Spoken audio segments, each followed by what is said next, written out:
Hey, curious Connerys. Dylan here. We just want to give you a heads up that the following program contains conversation relating to topics that may or may not include physical and sexual assault and self-harm and mistreatment of different cultures. We are in no way condoning these things. But given that Sean Connery has acted in films going back many years, they've tended to come up. To spin a phrase from Disney, many of these films include negative depictions and or mistreatment of people or cultures that were certainly wrong then and are definitely wrong now. But rather than not discuss this content, we'd like to acknowledge its harmful impact, learn from it, and create conversation for a richer future. Stay curious, folks. And now, on to our show. Connery Curious! Saga, The Last Crusade, You Only Live Twice, and the Anderson Tapes, Murder on the Orient Express. You never know what the wheel's gonna spin next. Marty and a woman of straw, and a voodoo man in Africa. We are curious of the filmography of Sir Sean Connery. Got my notes, got my scrotes. Put them in the totes. Okay. Did I take notes? I don't even remember taking notes. I don't remember anything. Let me see. Let me see. I'm sorry, Mario. Dude, that was a blast. You had a good time? In the end, it was thinking about it. I was like, am I going to die? Oh, no. But then I was like, No. this music's very nice. Yeah? I'm glad I chose some good records for you. I think the music is what helped me through it because that's always a good guide. Because I remember you saying, like, take a nap, dude. And I was like, okay. But I don't think I really napped. I just had my eyes closed. Because I, like, would open my eyes and I would see you in front of me. Like, kind of like, you good, man? I'm like, yeah, I'm good. And then, like, I would close my eyes for a second and open them. And you, like, teleport to the other side of the room. And you're, like, switching records. And I was like, oh, my God, where'd he go? In my head, I'm like, oh, my God, where is he? But my body was just like... Well, it's his house. He's probably here somewhere. He's somewhere. I'm like, because like I remember like it was like nighttime already. I was like, wow, I'm like Dylan, how long have I been here? No, it's just getting to that point where the sun's setting earlier. Yeah, and earlier. I thought it was midnight. Like I immediately thought it was midnight. I'm like, I've been here way too long. I'm like passed out because I heard Nicole come in. I'm like, Nicole's home. She's probably like, well, look at this fucking junkie on the couch. No, I was like, no. holy shit. So I was using the bathroom and I heard her coming in. Now the bathroom, for listeners, is right next door to the entrance, and I hear her coming into the entrance hallway, getting her keys out. So I'm leaving the restroom, so I open the door, and first thing she just sees is the Poirot shirt that Mario so graciously gifted me for my birthday. Merch, Connery Curious merch coming soon. Yeah, it's a prototype right there. And I open the door, and she immediately goes, "I love this shirt," and I'm just, I like kind of cut her off right halfway. She's like, "Wait, what? What?" I'm like, "Mario's asleep on the couch."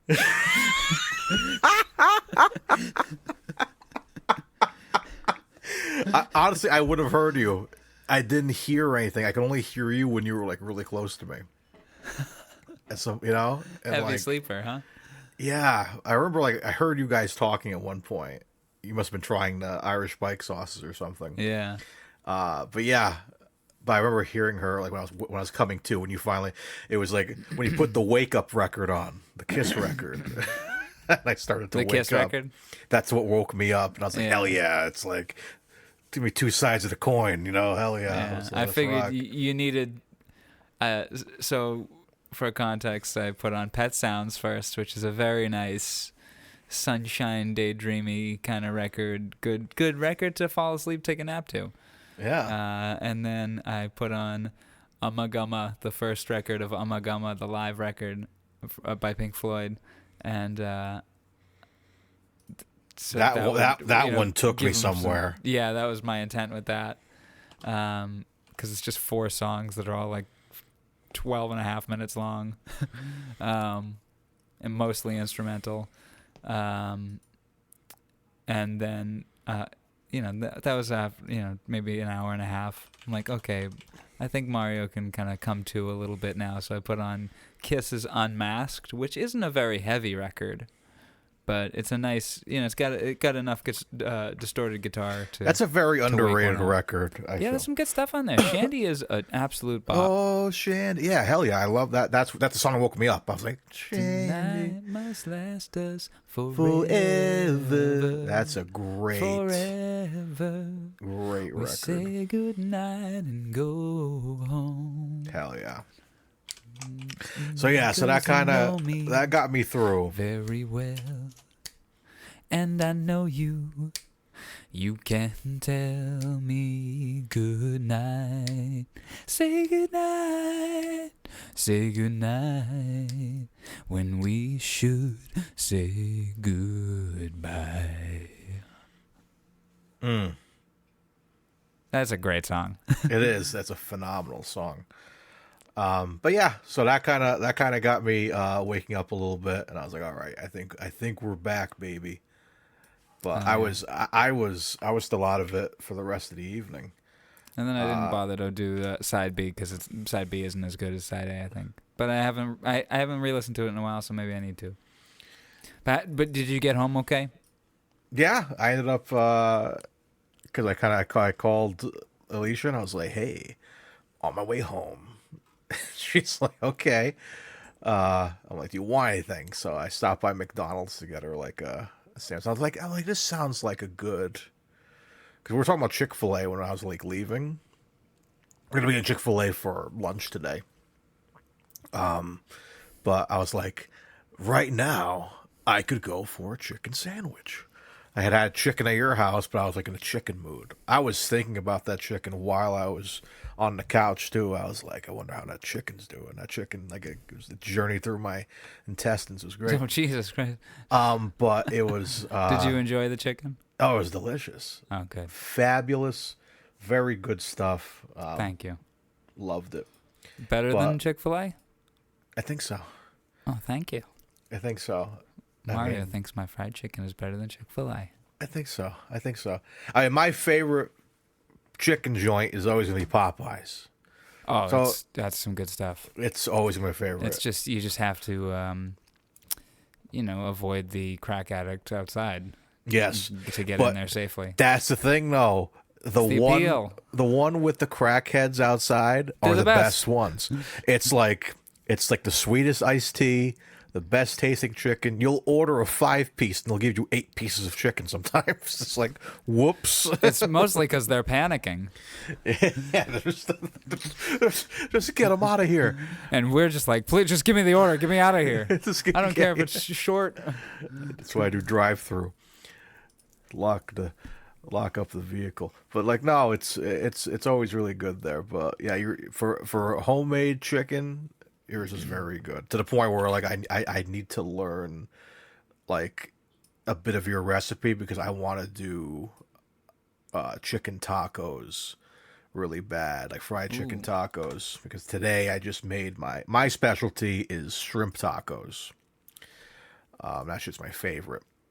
And I was like, I'll do some like fried chicken tacos. I think I was making the chicken in front of you. Were you not observing, or were you too? Well, no. So it's. I know it's like your flour, but what do you put in the batter? All right, podcast listeners. You can cut this out. It's like the Krabby Patty secret formula. I don't want you to like go out in public and tell people you're chicken. I just made a marker. Yeah, I just want to know the basics of like to make sure it like comes out the way I want it to come out. So the batter I usually use. I like it. I might attempt a chicken taco and let you know how it goes. Oh yeah. My suggestion for you: make real thin strips like the chicken fries. Yeah, I like do those. I like thin chicken. Yeah.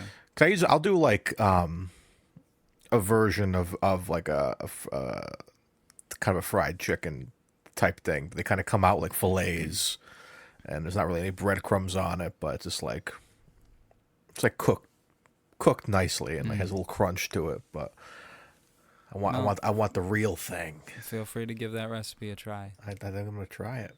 So. Hell yes. Hell yes. Alrighty. Well, I think I've just cut a fried chicken recipe out of a podcast, and we're 11 minutes in or so. So we should probably get on to what the podcast is about.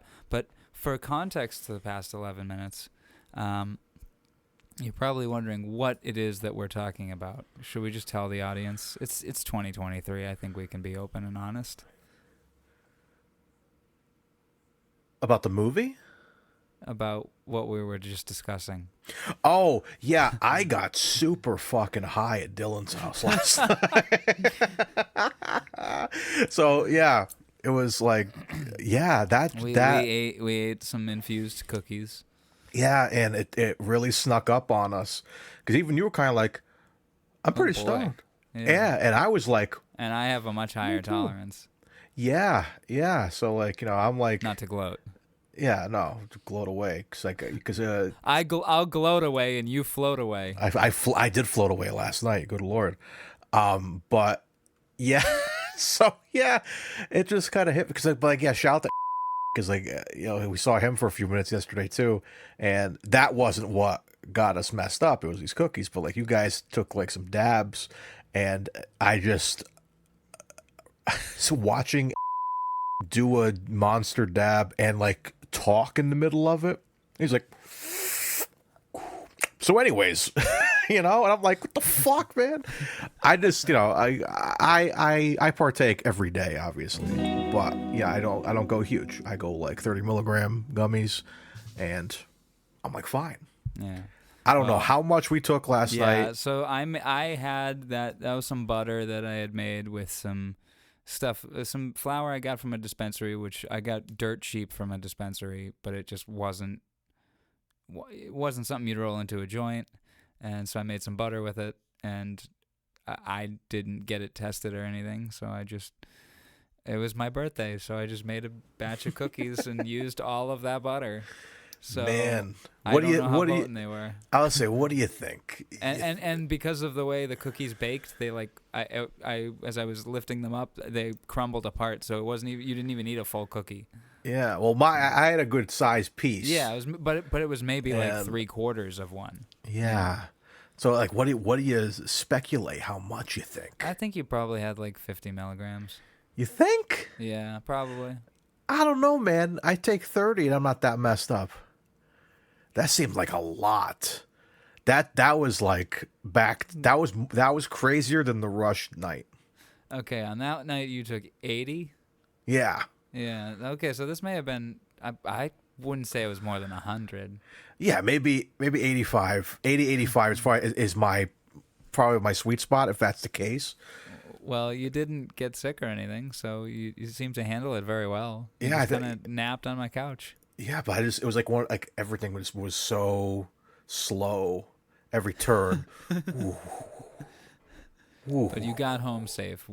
Yeah, we made it home safe. We waited till, for those listening, we waited until Mario was not stoned and felt confident to walk and drive. Oh yeah. Yes, we do not advocate consuming and driving. He took a nap until he was his body was satisfied. I was like legally dead for 2 hours. I didn't even know where the fuck I was. You were adorable. I would walk into the room and just smile. Sleeping. Oh my god. Yeah, it was crazy. Asleep in Lima. Asleep in Lima. Yeah, it was intense. It was crazy, but a lot of fun. It was a lot of fun. I still had a fun time. So I guess the moral of the story is, we watched You Only Live Twice, made some chicken, ate some chicken, and then we took a walk. Yeah, we took a walk. Yeah, took a walk, then had the chicken. So like we had the cookies during You Only Live Twice. So those suckers took about like an hour and a half or two to hit us. Yeah, because they gradually hit us because we were eating the chicken, and I was like, yeah, I'm getting a good.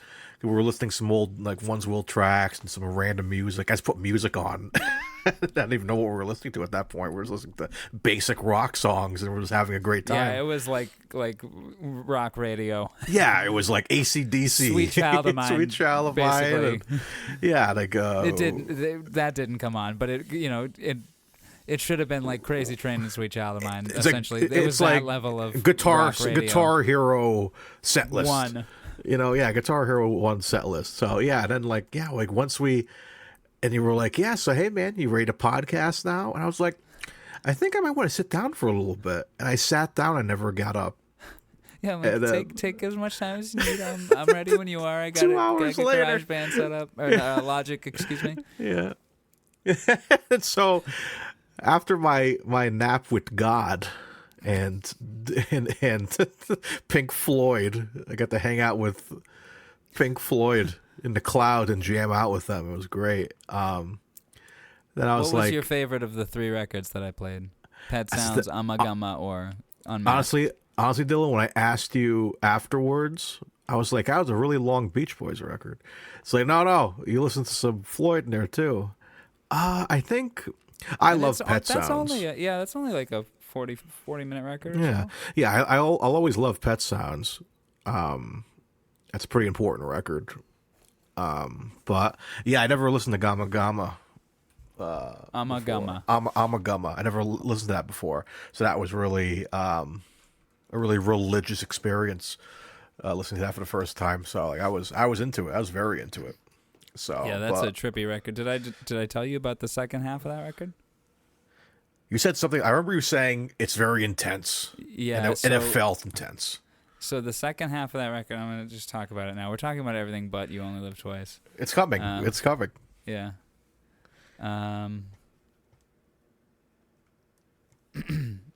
So Amagama is the 4th album by Pink Floyd, a double album. So the first album is the live album, and then the second album is,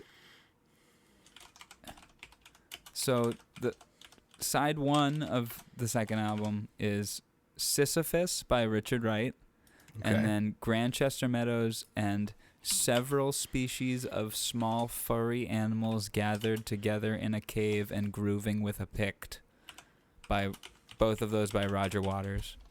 Then side 4 is The Narrow Way, parts 1, 2, and 3 by David Gilmour, and then The Grand Vizier's Garden Party by Nick Mason. So it's the first album is all of them playing together, and then the second album is all of them playing apart. Oh. Yeah. Really? Okay. Yeah, it's trippy. It's crazy. Yeah. Man. But yeah, great time. Leave Great. that Wikipedia page open for myself. Hell yeah. So great time, and here we are. So obviously we had to reschedule. Yeah, so we had to reschedule. The next day. Yeah, so next day here, recording for Connery Curious. Connery Curious. 19 minutes in, Mario. 19 and minutes we're saying the name of the podcast. Folks, welcome to Connery Curious. The podcast. Oh, Dylan Titus. Let's hold on. Let's just start this again. Yeah. Oh, and you know what we need to do? We need to do the clap so I can actually sync this audio up. Hold on, I gotta make a marker now because we're so far in. 1, 2, 3, 2, 2, 3, 3, 2, 3. Let's try this again. Mario Lima. Dylan Titus. How you doing today? I'm doing just fine. How are you doing? I'm doing very well, as we covered in the last 19 minutes. So, folks out there, welcome to Connery Curious, the podcast where each week me and Dylan Titus go to our giant wheel of curiosities, which houses every single film in the legendary filmography of Sir Sean Connery.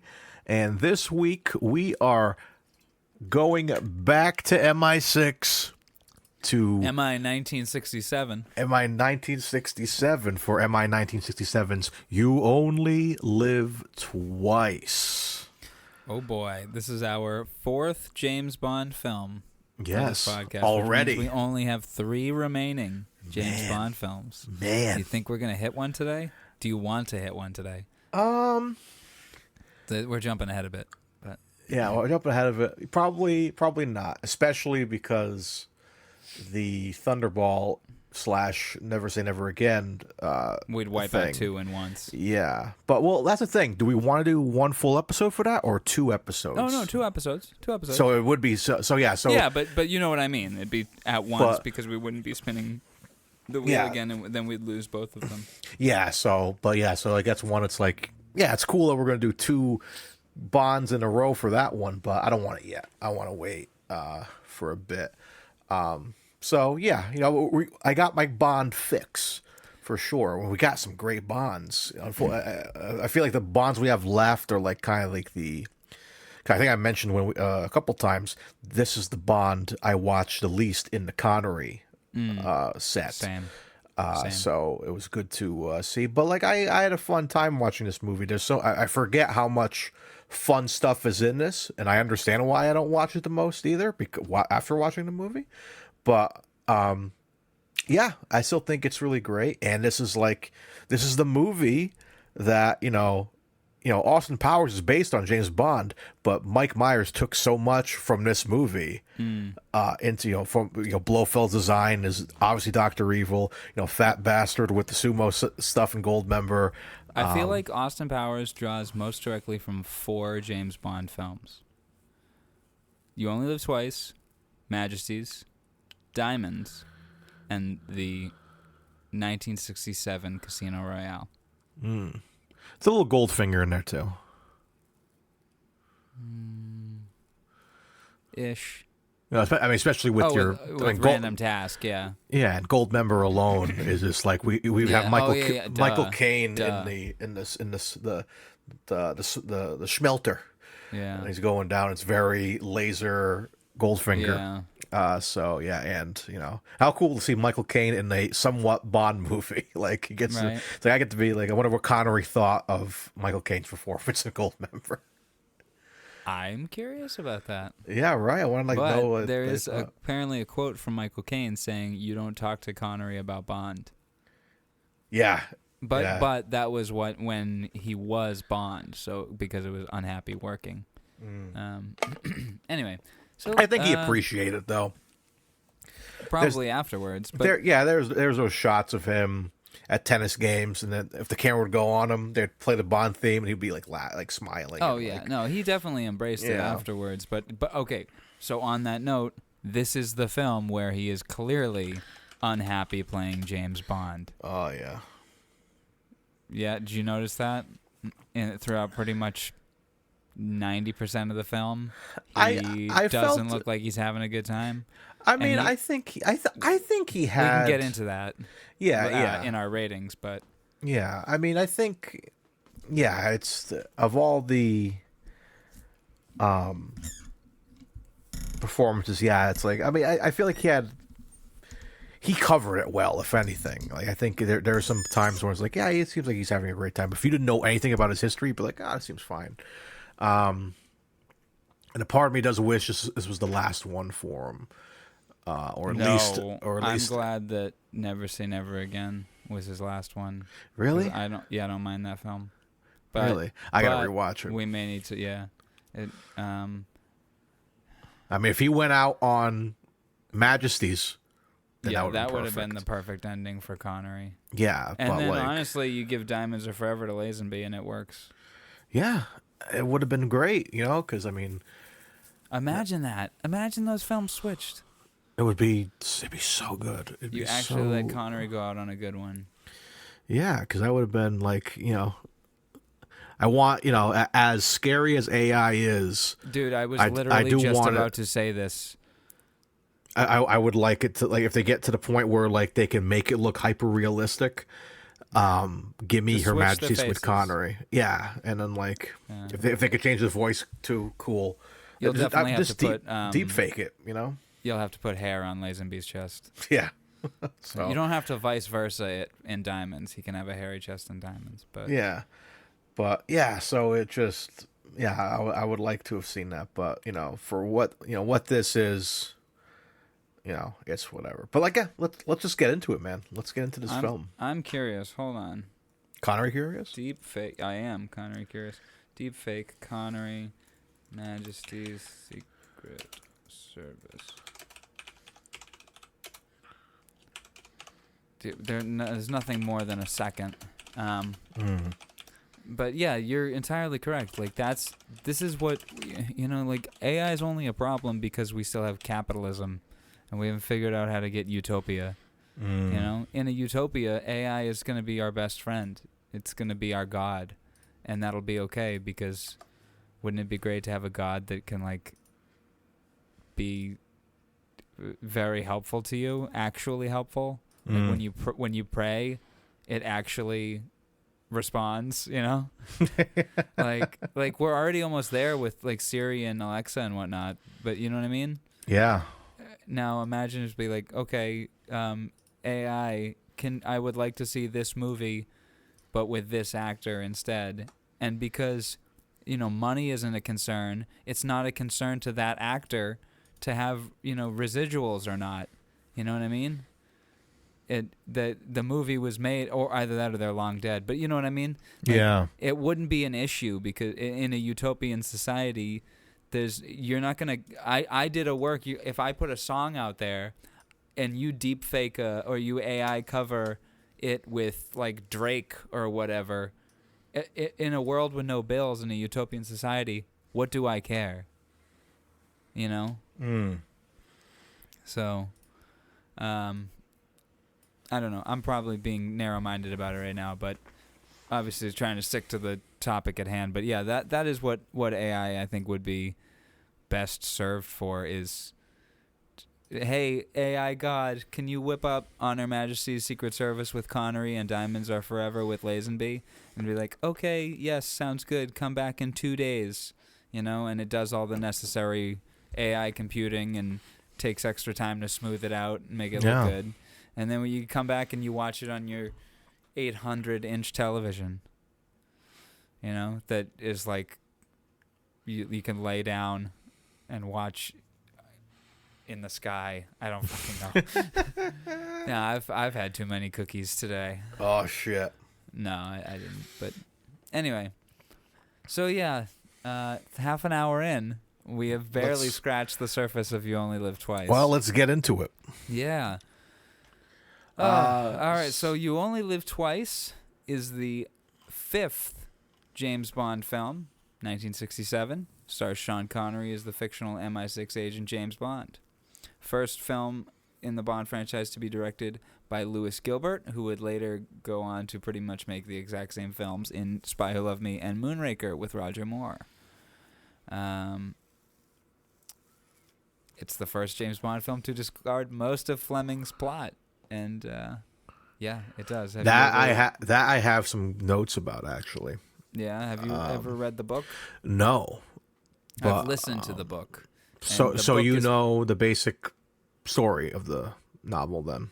Yeah, the novel is dark as fuck. The novel has Blofeld has a death castle. Like it comes after On Her Majesty's Secret Service. Tracy has been killed, and Bond is pretty much out for revenge, and he finds out that Blofeld has had plastic surgery to change himself, because Blofeld is described completely differently on all 3 novels that he shows up in. And he and Irma Bunt are living in this castle that he has, where he has built a garden of death. Literally everything that grows in that garden can kill you. And he has built himself a fortress in the middle of it. And Bond's got to break in and kill Blofeld. And it's dark as fuck. And he like parachutes out. It's insane. It's really good. So if in that batch of audiobooks I gave you, if it's not in there, let me know.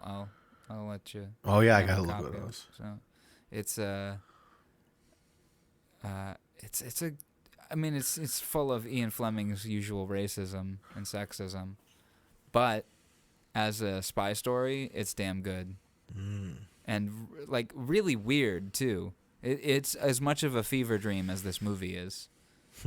So, and this movie is a fever dream, which is one of my notes. But all right, so what you talk about your notes about the changing of the plot and location. Well, first of all, I just want to get some things out of the way. Get some things out of the way. So Rotten Tomatoes, we have to look at the Rotten Tomatoes scores Yes, for this. yes. Let's do our usual bits. Tomato meter at 74%. Audience score gave it a 68%, which that sounds like it was that's the same score as the last episode. 68%. I feel like 74 and 68 were the last for the last film. So that's there, and yeah, I think that's it. The last film was Playing by Heart. Playing by Heart. We've got a couple of things to discuss real quick before we get further into this film. First, Nicole watched Playing by Heart and really enjoyed it. Ooh. And second, we need to properly... Did you listen to the score? Oh, no, I never did. Okay. Well... We'll do a dedicated score episode. How about that? Yeah. I'm going to give the unused John Barry score. Some of it's in the film. Having rewatched it, some of it is in the film. But the unused John Barry score gets a 9 for me. It's beautiful. Wow. Okay. It's a great jazz record. Ooh. I mean, it's like coffee house jazz, but you know what I mean, where it's not like wild and all over the place, but it's really relaxing, soothing jazz. Anyway, okay, now we can get back on to You Only Live Twice. Yes. So my thing this film as a whole, like, I have notes, but I feel like I just want to just talk about the film. I don't have a lot. Like, I'm gonna do a trailer voice. Yeah, do a trailer voice, and then we'll start talking about, like, we're just gonna jump around, I think. Yeah, do we even want to do the wiki? That's your call. The long. 1, 2, 3, 4, 5, 6. Yeah, you know what? Let's do that. Let's do the wiki. Let's read the whole thing one shot, and then we'll just talk about the movie. Oh, this is like our territory. We know how Bond movies work. Okay, yeah. See, I'm only gonna. That's a lot of reading all at once. I think if I'm gonna read the wiki, go like 2 paragraphs at a time, and then cover what happens in those. Let's do that. Yeah. Okay. Let's do the trailer voice here. James Bond is dispatched to Japan after American and Soviet crewed spacecraft vanish mysteriously in orbit, each nation blaming each other amidst the Cold War. Bond travels secretly to a remote Japanese island to find the perpetrators and comes face to face with Ernst Stavro Blofeld, the head of Spectre. Okay. I'll just get into the wiki. American NASA spacecraft Jupiter 16 is hijacked from orbit by an unidentified spacecraft. The United States suspects it to be the work of the Soviets, but the British suspect Japanese involvement since the spacecraft landed in the Sea of Japan. To investigate, MI6 operative James Bond is sent to Tokyo after faking his own death in Hong Kong and being buried at sea from HMS Tenby. There's a lot in that first paragraph, so let's just cover that. Okay. Because that's our opening and after the credits, too. So, want to get into your notes? All right, yeah, so not too much. One about the, I guess, 3-second mark, I guess you want to call it. We get Connery right away. Gun barrel. First Connery gun barrel. Yes. Is that definitive? Did you look that up? I didn't look it up. I'm pretty sure it is. Because what's the one before that? Thunderball? Yeah. So let me look up Thunderball. Oh. Thunderball gun barrel. Oh, wait, no. He's in the Thunderball one, too. Okay. So this, it looks like the same one too from this one. So yeah, okay. So we get him right in the beginning, first shot. Yeah, it was only when the standard aspect ratio of the films changed for Thunderball that a new gun barrel sequence was shot. This time with Connery assuming the role of Bond. There we go. So the first 3 is Bob Simmons, the stuntman. Yeah. Okay. And then so second Connery gun barrel. Second Connery gun barrel. So yeah, I like this cold open. I remember as a kid like being really terrified of that ship when it opens its front, And I'm like, oh my god, this like guy just like getting cut, the line cut, like you're just dead in space. That's just like that's terrifying. It is pretty terrifying, and it leads to my first note: don't pull your friend in. You don't have a rope that's tied to him. Yeah, like why would you pull him? Oh my goodness. Anyway, he just sits there the whole time. Yeah. As if his arms are bolted to his side. It's happening so slowly, so it's like you didn't have time to like... You'd have ample time like to reel him in. At least get him inside the mouth of that ship. You know? Might bump his head a bit, but... Oh, man. Let's see. Other note I had... I kept thinking that the back of their shirts and the control things had McDonald's. Like these dudes working at McDonald's. McDonald. It's a McDonald, yeah. Yeah. The Cape Cod. A little shout out to Cape Cod. Their code names are like their locations. So it was like, Cape Cod to Tennessee or whatever. And Houston. Houston. Houston. I think that's all I got. And my last note for that first half is now we can actually like look it up and find out that one guy when they're in that like dome meeting room.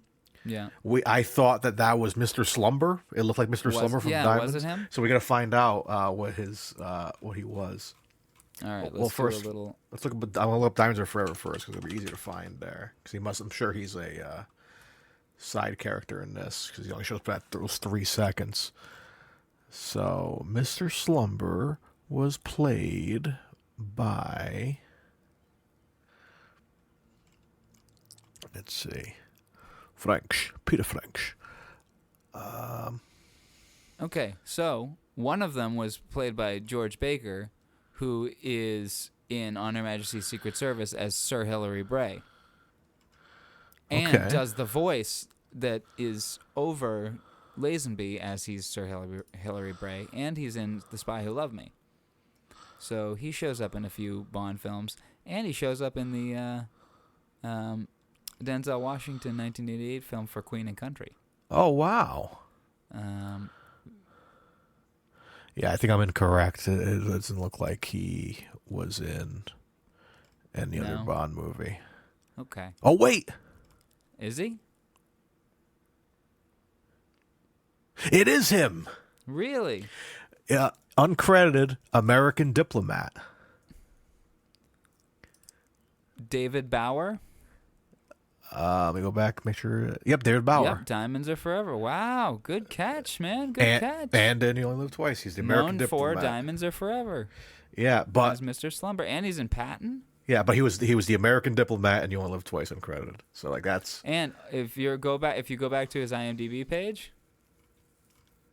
Right? And on the known for, look at the poster for Road Movie. That looks like a shot from this movie and the poster from For Your Eyes Only. Oh yeah. But it also looks like the shot from this movie where she drops the towel down. Oh yeah. So she's very sexyful. Very sexist scene. Oh yes. Oh boy. Yeah, we'll get into that. Yeah. But yeah, so that's my notes for the first half of the movie here, for the most part. First half? I didn't take a lot of fucking notes, man. Like the opening thing. Like I could honestly read all my notes to you right now. We'll go through them slowly, I guess. Because I've got a decent amount of notes here. Hit me with it. So like Connery kissing is gross. His kissing is gross in this film. Think so? I didn't really notice. Unpleasant to watch. We'll get into that in our sexy rating. So, the space stuff is great. The summit is great. I like that. The politicians arguing with each other. But what I don't like is the Bond intro. Oh, yeah. It's probably the whole thing. I don't like it. It's probably the weirdest. So, okay. So they're faking his death so people will lay off him. Yeah, which I get that. I totally get the setup. But it's just the execution. But then it's like you're putting him back out there. You put his picture in the paper, and To advertise that he's dead. You advertise that he's dead, but then he's still going out, and Blofeld's people, like, they kind of know who James Bond is, because at one point they're like, what was it, Mr. Osato is talking to Blofeld, and it's like, go for James Bond. He was dead in the paper. Yeah, they said, oh, he's dead. I'm like, he was in your office having a conversation with you. Didn't you see the paper with the picture? Yeah, it's like, but yeah, he's dead. I'm like, so it's like, there's a lot of shit like that in this movie that's like very lazy. Fever dream. Yeah, and so that's one of my notes. Is literally just fever dream. Yeah, so I think the whole thing in the beginning, like, it's a cool concept to be like, oh wow, he's dead, and he has to like fake the cover, but he's immediately going back out to work, and it's like it's because they want him on this case.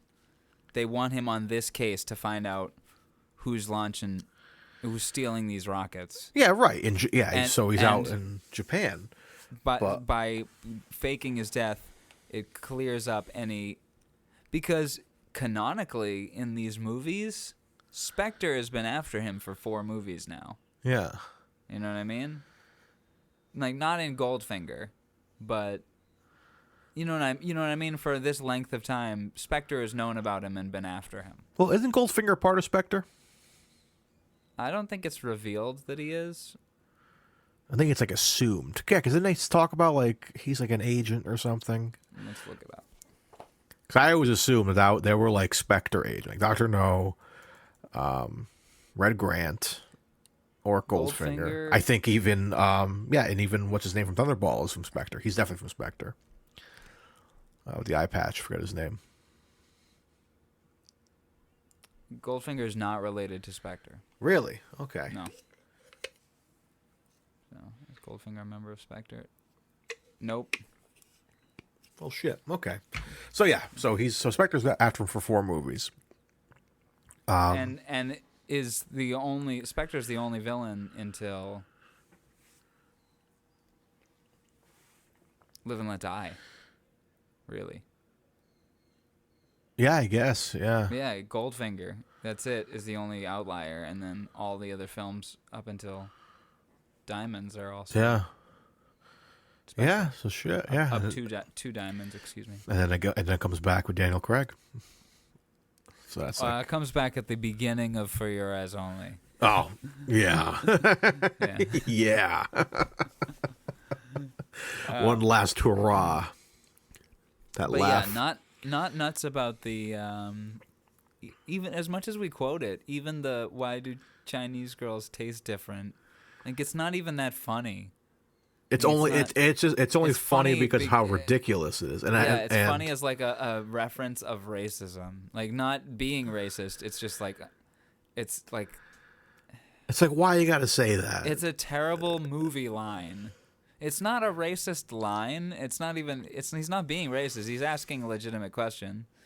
Like, he is like certain people from around. There's culturally, the food around here would make one's breath taste different as you kiss them. You know, maybe what they're washing with down below might make them taste different. You know what I mean? I don't know. He might be asking a legitimate question, but it's phrased in the most ridiculous way. And then, like, well, no, like, Peking duck is different from Russian caviar. Yeah, so it's... But yeah, it's weird. Yeah, it's... It's very weird. But it's not... Weird. It's just... But of all the other weird things in this movie, it's not the weirdest. Oh, no, not at all. Not even the slightest. There's some shit that, like, I was reminded of last night that I'm like, it's just, like, frustrating. Why is this happening? Which I'll get into because I don't want to skip around too much. What'd you think of the credit sequence? I kind of like it. It's not the best, but I do like the kind of Japanese, those like the fans and all that. I really dig that feel. But yeah, it wasn't really anything spectacular. I think we discussed while watching we should, like, after we finish the Bond movies, we do like a thing where we like rate all the title sequences. I think I think my favorite so far is probably Goldfinger. That's a pretty iconic one. Rush with Love's very good too. And Dr. No just has a very special one. It's like different. Yeah. But I think Dr. No might be my favorite of the ones we watched so far. because it goes right into it. It's gun barrel and then sequence. But and also its weirdness makes it it's so unique. Yeah, because it's transitions to other. We talked about it in the episode. 3 different pieces of music. Yeah. So, but yeah, I think the sequence is fine. It just feels like a movie. It's not a Bond movie. Yeah. As I said before. Well, we're not talking about Dr. No. Yeah. Forgive me. But yeah, I think this one's fine. It's probably one of my. I like this song.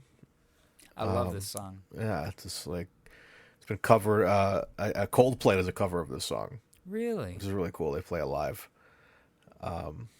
So, it's a very good so far. I would like to see this credit sequence redone with modern CGI. Oh yeah, what could you do? I always It's the love same thing. Do the exact same thing, but just like have it look good. Because I think that's the problem. It like all the elements are there. It just doesn't look very good. But I like it. Speaking of Spectre, I think it's Spectre. We get that really cool kimono dragon in it, and I think they even have Skyfall. Is it Skyfall that he fights the kimono dragon? Yep, Skyfall. Skyfall, and they have the dragon in it. Like I think that would have been cool. That's some kind of like visually pleasing dragon or something in there would have been cool. I gotta say, one of my proudest little moments here on this podcast was putting Radiohead's Spectre to the Zardoz clips. That was, if you haven't seen that shit already, it's on our YouTube. It's so much fun. It's like I'm like this is meant to be. It looks like a Bond intro, which I wonder if that was like a thing making Zardoz, if they were like, let's do this kind of Bond-esque scene. Yeah. Because if they were trying to do that, cool, but it really felt like it. Like they were you were taking from Goldfinger and Rush with Love. Goldfinger was known for like projecting stuff on people. Yeah. Like with the gold, like women, and like you're seeing shots of the movie, and it's like, so they did like that's really, really cool, really fucking cool. Yeah. For a little bit of backstory, Radiohead did a song for the film Spectre, but it wasn't used in favor of Sam Smith's Writing on the Wall. But you can hear it. Go online and just type in Radiohead Spectre and listen to it. It's really good. It's a much better song. We have to share our Bond themes used and unused playlist. Oh yes. That's like we have just about everything, and every time a new song comes out, I'm like, gonna put that in. Then I have my Pay Attention 007 playlist, which is like all just score. It's just score and like a couple of covers, but it's a lot of just like the score. Like I'm a fan of like. It's not the most loved movie, but the hovercraft chase in Die Another Day. That's a good piece of music. I love because then it mixes in the Bond theme like really heavy. David Arnold is great. David Arnold's great, yeah. So there's stuff like that. There's a couple of like orchestral covers of certain theme songs that like are just instrumental, no vocals, which sound really cool. Talking about mixing real songs with score, when you came over, I had the vinyl soundtrack to License to Kill playing. Yes. And that is like half and half. It's got, your gun barrel theme, which slaps. That Michael Kamen's gun barrel slaps hard. But then it's also got like, if you ask me to, I just might take my life or change my life. Not take my life, Jesus Christ. Yeah, jeez. I forget the line. I just might step there and step into your life forever. Anyway, I've lost it. Anyway, and it's also got like Dirty Love, the song that's playing in the dive bar, the Roadhouse bar. Yeah. I gotta rewatch that, man. I don't watch Adult as much as I should. I love the Dalton films. They're great. They're not great. Living Daylights is really good. Yeah, that's my... And License to Kill has some good stuff. I love that car. that's my like. I remember getting very excited seeing that car in No Time to Die. I'm like, they're bringing back the Dalton car. Just for a scene. Just one scene, a couple Just for him scenes. to drive it to MI6. No, he drives up to meet Madeline at the house too, and it's parked there. It's probably still there. We should go back to the house and try to get the car. It's probably still there. In real life. Yeah. No one sold that house. Movies are real, man. Yeah, exactly. Well, I saw a version of it. I always bring up the Bond Museum, but I saw one of the screen used ones down there, which was really cool to see. It had the ski that came off the side and stuff. Nice. Do you like? I was like, when they showed. Sorry, I was talking about another Bond movie, but like, no, it's okay. When No This Time is to what Die, we do on these episodes. like the cold open, when we see young Madeline Swan, running away. Young Jamie. Young Jamie, running onto the ice, and I was like, scene. It's a good sequence. It's dope. And then in my head, I'm putting Dalton two comes together. out. No, like that would have been a great scene. Imagine if they just did. It would have been cheesy as fuck. But like, he's at the Madeline's place, he's making eggs for the kid and shit, and then Spectre's coming after them. And he takes that car and he goes across the and ice. they do an ice chase for a few minutes, and he has the skis and shit, and that's how his first escape. Because then he kind of does. He's like wearing that weird Han Solo outfit, and they're in like the woods and stuff. Yeah, they're really. I was like, It's a good sequence. It is, and we get that like Roger Moore kick the truck scene where he kind of like kicks a truck. So, but like I would have a part in my head. I had a brother. His name was Ben Parker. Yeah. I mean, Felix Leiter. But yeah, I thought that would have been a great, like, I mean, you gave us the car.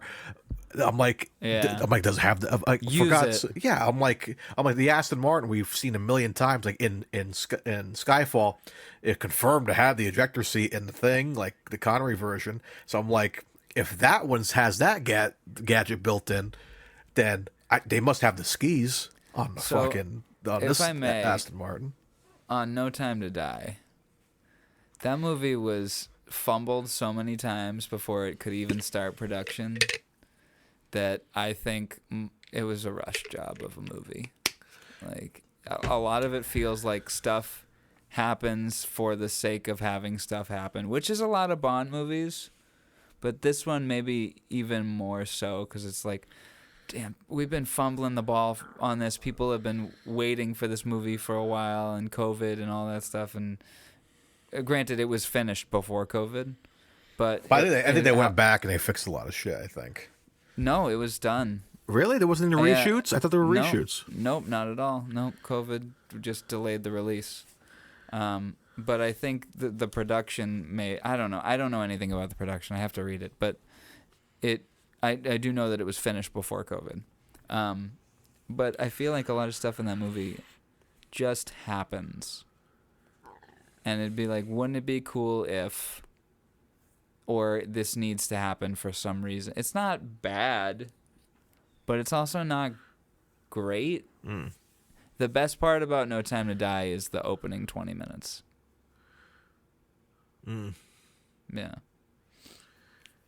Yeah, I think everything after the Madrid sequence is fun, but it's not even. I don't think it's even shot that well. I don't know. So. Yeah, I think it was.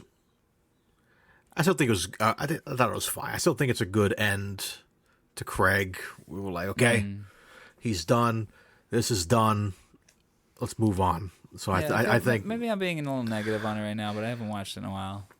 Yeah, watch it again, because I remember, like, I know we were very high on it when we first saw it, but you always get high on a movie when you first see it. Yeah. But as I've watched it quite a few times since, I still really like it. I think the Majesty's stuff might be a little shameless. I don't know. I think that's more. I respect that, because I feel like when people start figuring out that aspect of the movie, more eyes got on that movie, because everyone roasts that movie. But if you sit down and actually fucking watch it, it's not a bad Bond movie. I think it had come back into prominence before No Time to Die. You think so? Oh yeah, I think the past. You know why? Inception. The ending of Inception takes place at basically Piss Gloria. Yeah. Piss Gloria. Piss Gloria. Piss. Pits Gloria.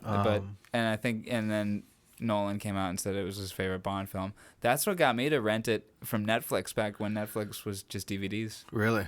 Yeah. Because I had that plan, and I'm like, oh, Nolan said it's his favorite Bond film. I'm going to check it out. And I don't think I'd really given much attention to Bond films, and I liked it. Yeah. I don't know. Yeah. That's No Time to Die for you.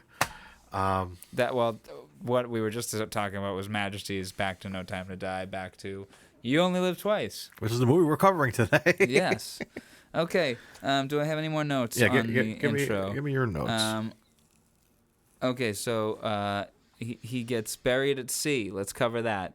I thought it would be funny if, as the body floats down, Roger Moore and hold on. Oh, the girl. I can't think of her For Your name. Eyes Only is Carol Bouquet.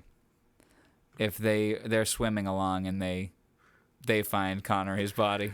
Oh, I thought you were going to say you wanted to see the lotus floating in the background. That too. Yeah, you could do either or. I was thinking more For Your Eyes Only when they're like hiding the oxygen tank or whatever. Oh, yeah. This scene still made me laugh. Go ahead. My other note on that was when they pull him aboard. Oh, shit, the breathing device wasn't lined up properly. He drowned. Right. Shit. His arms were bound. He couldn't put it in. Yeah, right. That's scary, dude. Jesus Christ. Oh, my God. Anyway, I mentioned this with you. This movie, I leaned over to Dylan. I'm like, have you ever seen Herbie Goes Bananas? And then we proceeded to watch said clip. So the way Roger Corman ejecting. Yeah, yeah. That's the funniest shit. If you've ever seen Herbie Goes Bananas, it's probably the worst Herbie movie. I mean, Lindsay Lohan. Yeah, give the audience your cringe. Herbie spiel. So I've grew up loving the Herbie movies, but yeah, Herbie Goes Bananas is the most ridiculous one. There's one scene in that movie where they're on a cruise ship. And it's like Herbie's old owner gave Herbie to his nephew, which they picked up a car up in Mexico for some reason. I don't know why. I guess he was racing in fucking Mexico. But Herbie on spring break. Yeah, Herbie on spring break. He's in Cabo. So they have to go on a cruise ship. And there's this kid involved too. That like he's like a street rat kid, and he like hides in Herbie, and he knows Herbie is like alive and shit. But the owners, the nephew doesn't know about like the whole car's alive shit. Like his uncle didn't make him smart to it. He just like whatever. So they go on a cruise ship, and they lock. Won't you be in for a surprise? Yeah, that's right. So they lock, like, that's every fucking Herbie movie. It's like, we gotta fucking find out the car's alive and get convinced that he's alive. So they go on a cruise ship, and Herbie's like held in like the storage bay or whatever, and the kid got like seized too, so he's like in a cell. And Herbie breaks him out of the cell, and they start like running amok around the ship, and. So the captain decides the next morning they put the car on a plank upside down. How? Yeah, they must. Volkswagens are pretty small. I've seen there's a few of the movies where you see like 7 of them pick up the car. So it's if you get enough people, you can pick up that car. It's a small car. So I'm sure. I guess it's only what is a 1963 Volkswagen Bug. How much does that weigh? It can't be that much. Those engines are like go-kart engines. 1565. Okay, yeah. So 1,565 pounds. So okay, so yeah, you get seven or 8 people. You can carry that thing. Yeah, or a crane or something. So, anyways, the power of movie magic. They put this car upside down on a frickin' like the drum roll. And it's like, the captain's like, we're going to commit it to the sea. And they say that too, kind of in this movie, like, we're going to commit his body to the sea and for his work. And they throw Herbie off the side of this fucking cruise ship. And he's like, beep. It's like beeping. It's like emotional. He's like, beep, beep, beep, beep. And I'm like, oh man, poor little guy.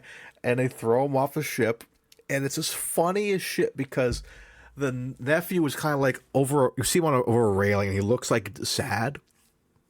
But it's funny because he doesn't know Herbie's alive. All he knows is this fucking crazy captain is throwing his car off the I'd be ship. sad too. It's like, my uncle gave me that car, man. And like, we're going to go like, because he finds out that the car is really fast. So he's like, oh man, we're going to race this car and make some money doing like, go get back into racing. And it's like, now you're throwing my car off the fucking cruise ship. It's so ridiculous. But like, So intercut the two of them. So, yeah. So that Roger Corman is throwing James Bond off. Yeah. And the British government is giving a funeral to a car. to Herbie. It's ridiculous, but it sort of reminded me of that scene because they're pretty close together. Herbie Goes Bananas comes out. Herbie Goes Bananas is 1980, so it's a few years later. 13 years apart. Yeah, so, but it just. I was watching the trailer for this movie.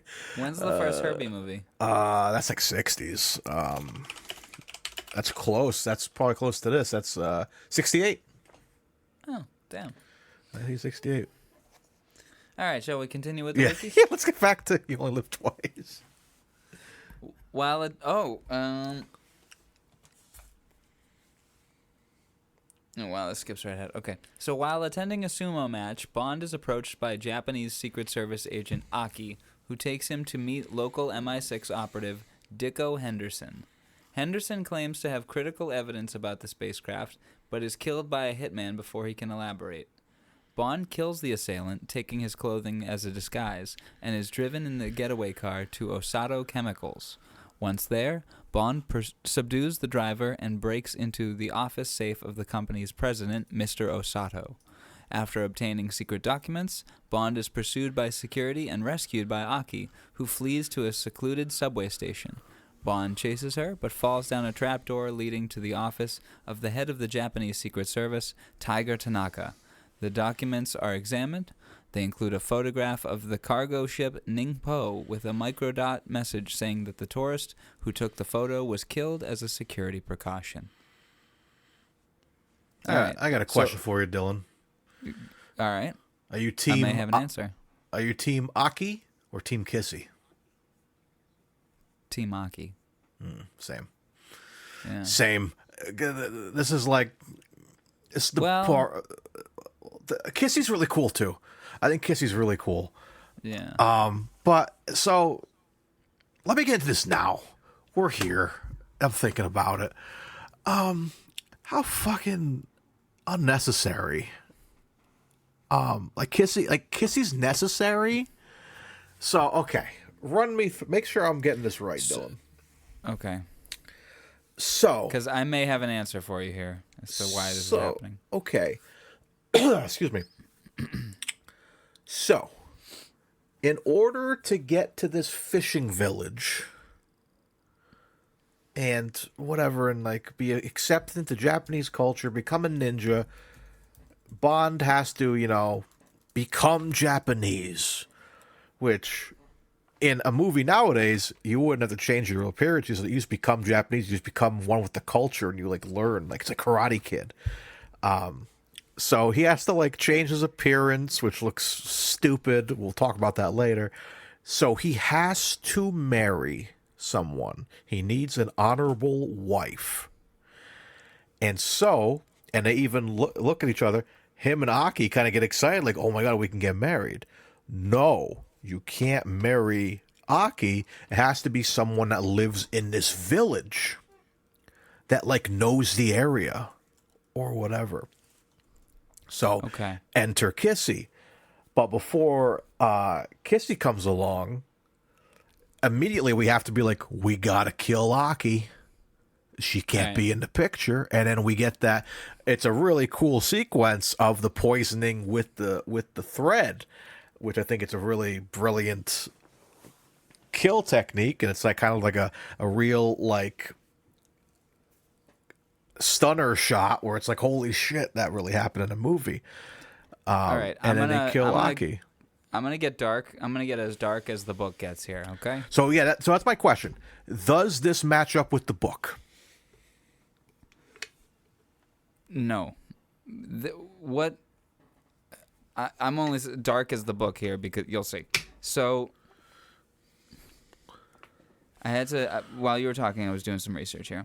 So we've got Akiko Wakabayashi as Aki, and Mi Hama as Kissy Suzuki. And the uncredited voice of Kissy is Nikki Vanderzil. So, I had to do a little research here to make sure that I wasn't speaking out of turn. So, Mi Hama was originally cast as Aki, but struggled with her English lessons. When they tried to fire her, she threatened to commit suicide due to immense shame. So, she and Akiko Wakabayashi, who was progressing far better with her English, swapped parts, leaving Hama as Kissy. So, I'm thinking that maybe this wasn't even a role. So they were like, we got to keep this girl because of what could have happened. Maybe we give her a role in this way. I'm not sure. Dylan, that makes so much sense. I'll have honestly, to do some more research. Wow. But it gives credence to why Aki's voice sounds natural, whereas Kissy Suzuki's voice is dubbed. So Tiger Tanaka's voice is dubbed, and doesn't say that Aki is dubbed. Interesting. So, let's see if it's in the IMDb. But yeah, that might be the answer to your question. Yeah, it just feels so unnecessary. Because I remember I was about to say it to you when we were watching, but I was like, I'm going to save it for the conversation. But yeah, it looks like Aki did her own voice. It was her own voice. Interesting. Yeah, I thought they were both just dubbed. So yeah, it's just like so. It just doesn't make any sense because you have all this build of their of Bond and Aki's relationship, and they're really starting to dig each other. And I mean, it's a Bond movie, so you always know what's going to happen to the woman. Like, we're never going to see her again.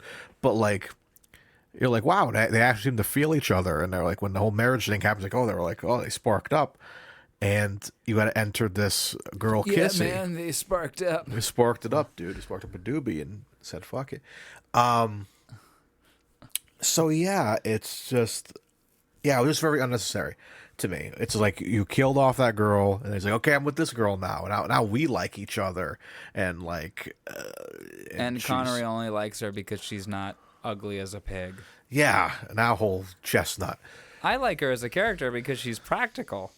Like, I mean, maybe not in the end when she's running around in a bathing suit, but like what is she doing? As she first meets him, she's like, "No, we're not fucking. Yeah. We're working." Yeah, I like that. But yeah, I'm just like,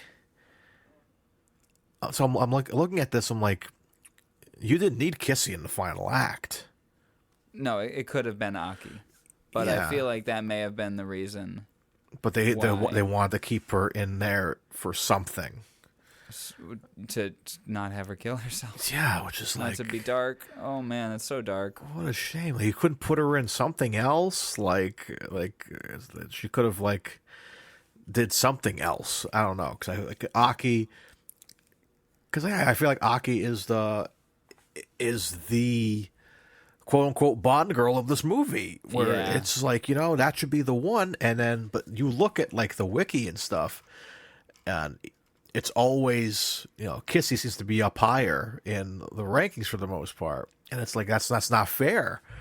It's just like we spent the movie is hour 57.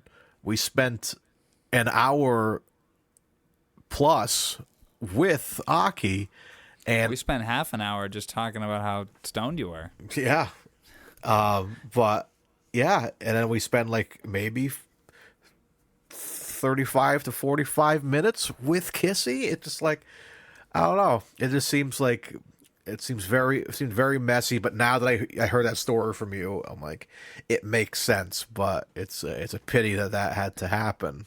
So, Mihama was in King Kong Escapes from 1967. Oh, nice. And hold on. Akiko Wakabayashi. I didn't mean to cut you off just saying nice. Forgive me.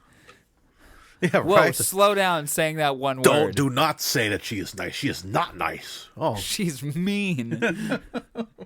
She was mean to me. that's why you're like. Yeah, that's why I wanted you to slow down. I saw her at Dunkin' Donuts once. I tried to say hi to her, and she told me to go fuck myself. Yeah. I don't oh, like your her. English is good now, huh? Oh. Anyway, so Akiko Wakabayashi was in 1964 was in Ghidorah, the three-headed monster, but in 1963, both of them were in King Kong versus Godzilla. Really? Yep. Yo. Let's go. The 63 one? Yep. Nice. Whoa, slow down. Oh, nice is like the trigger word tonight. That movie was mean to me. It called me fat. Oh. Anyways. But yeah, so I'm glad I kind of got that explained to me more. Because I guess now I get I'm it now. I'm going to go into my James Bond Taschen book and see if there's any info of that in there. Yeah, we'll come back to you if there's anything else there. Now, do you know who wrote the screenplay for this movie? According to this, it's by Roald Dahl. Roald Dahl. Yeah, you know what he's written, right? What's he written? He wrote Charlie and the Chocolate Factory. Oh yeah, He of course. What are some of the ones that's the one that immediately comes to mind. Matilda, the BFG, The Witches, James and the Giant Peach, Fantastic Mr. Fox, The Twits, And You Only Live Twice. and the screenplay for You Only Live Twice. And Ian Fleming did the screenplay for Chitty Chitty Bang Bang. Hell yeah. So, whoa, what's this? Oh, what is this? No time to vibe. Okay, all right, get out of here. Okay,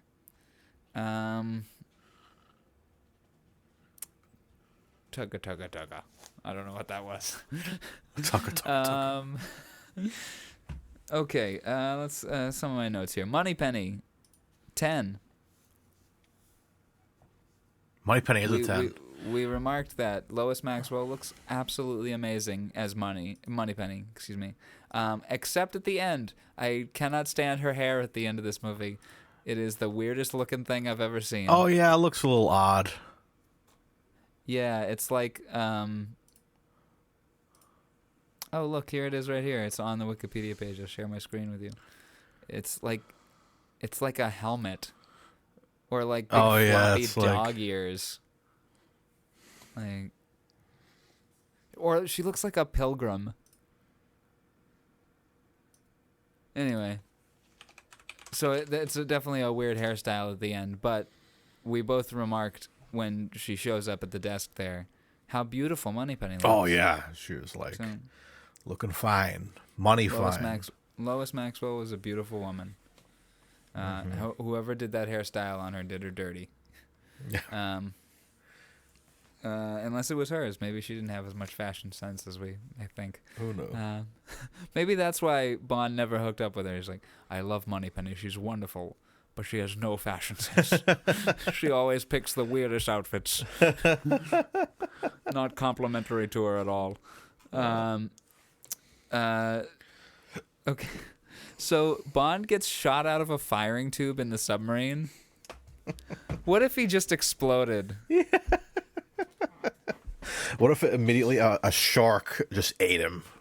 Yeah, just get shot right into the mouth of a passing shark or a whale. Oh yeah, it's like Monstro from Pinocchio. Yeah, it's like it's right into he gets shot right into the center of a huge thing of krill.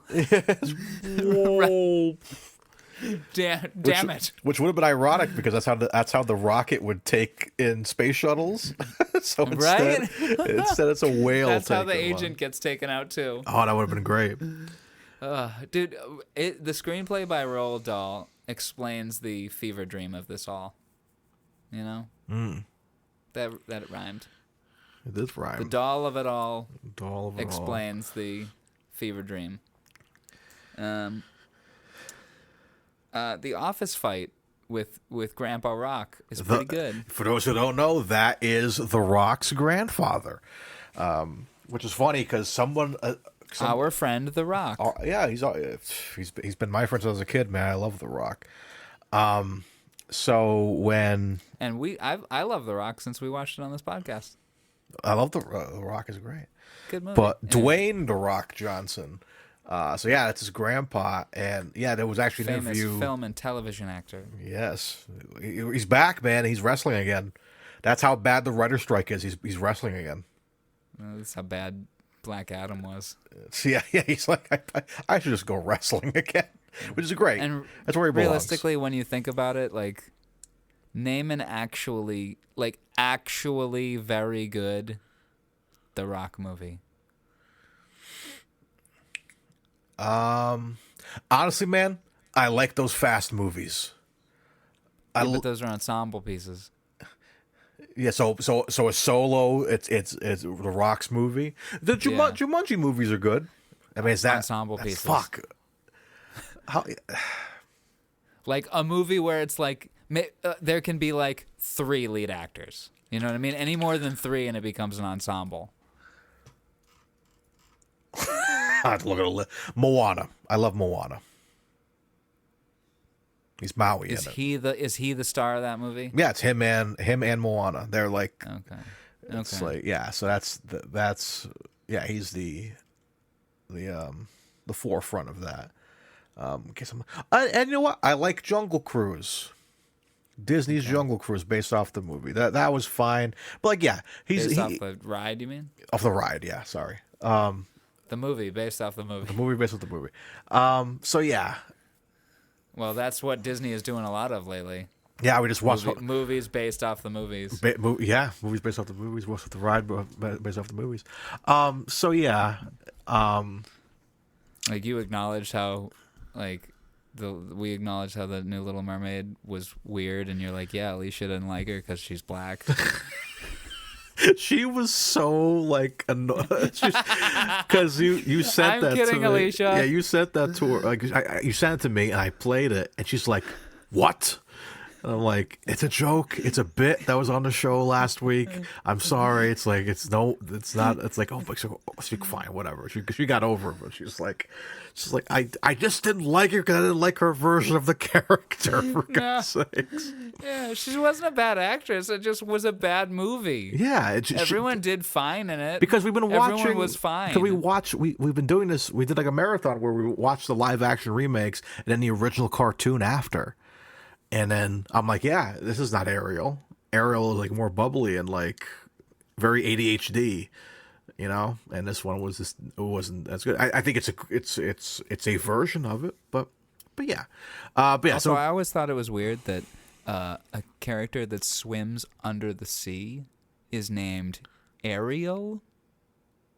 Yeah, I think her name would be like Burial. Oceanial. Oh, ship y'all. Oh shit, y'all. Oh shit, y'all. I said ocean, y'all. Oh, ocean, y'all. I thought you said all shit, y'all. Ocean, y'all. Oh shit, y'all. Oh, a ship, y'all. That's what Daniel Craig says after Felix Leiter dies in No Time to Die. He's floating on the raft, and then you hear the horn honk, and it's like, oh, it's shit. Oh, it's a ship, y'all. He went into his Knives Out character. I do declare. There's a ship over there. Oh, it's a nice little rhyme too.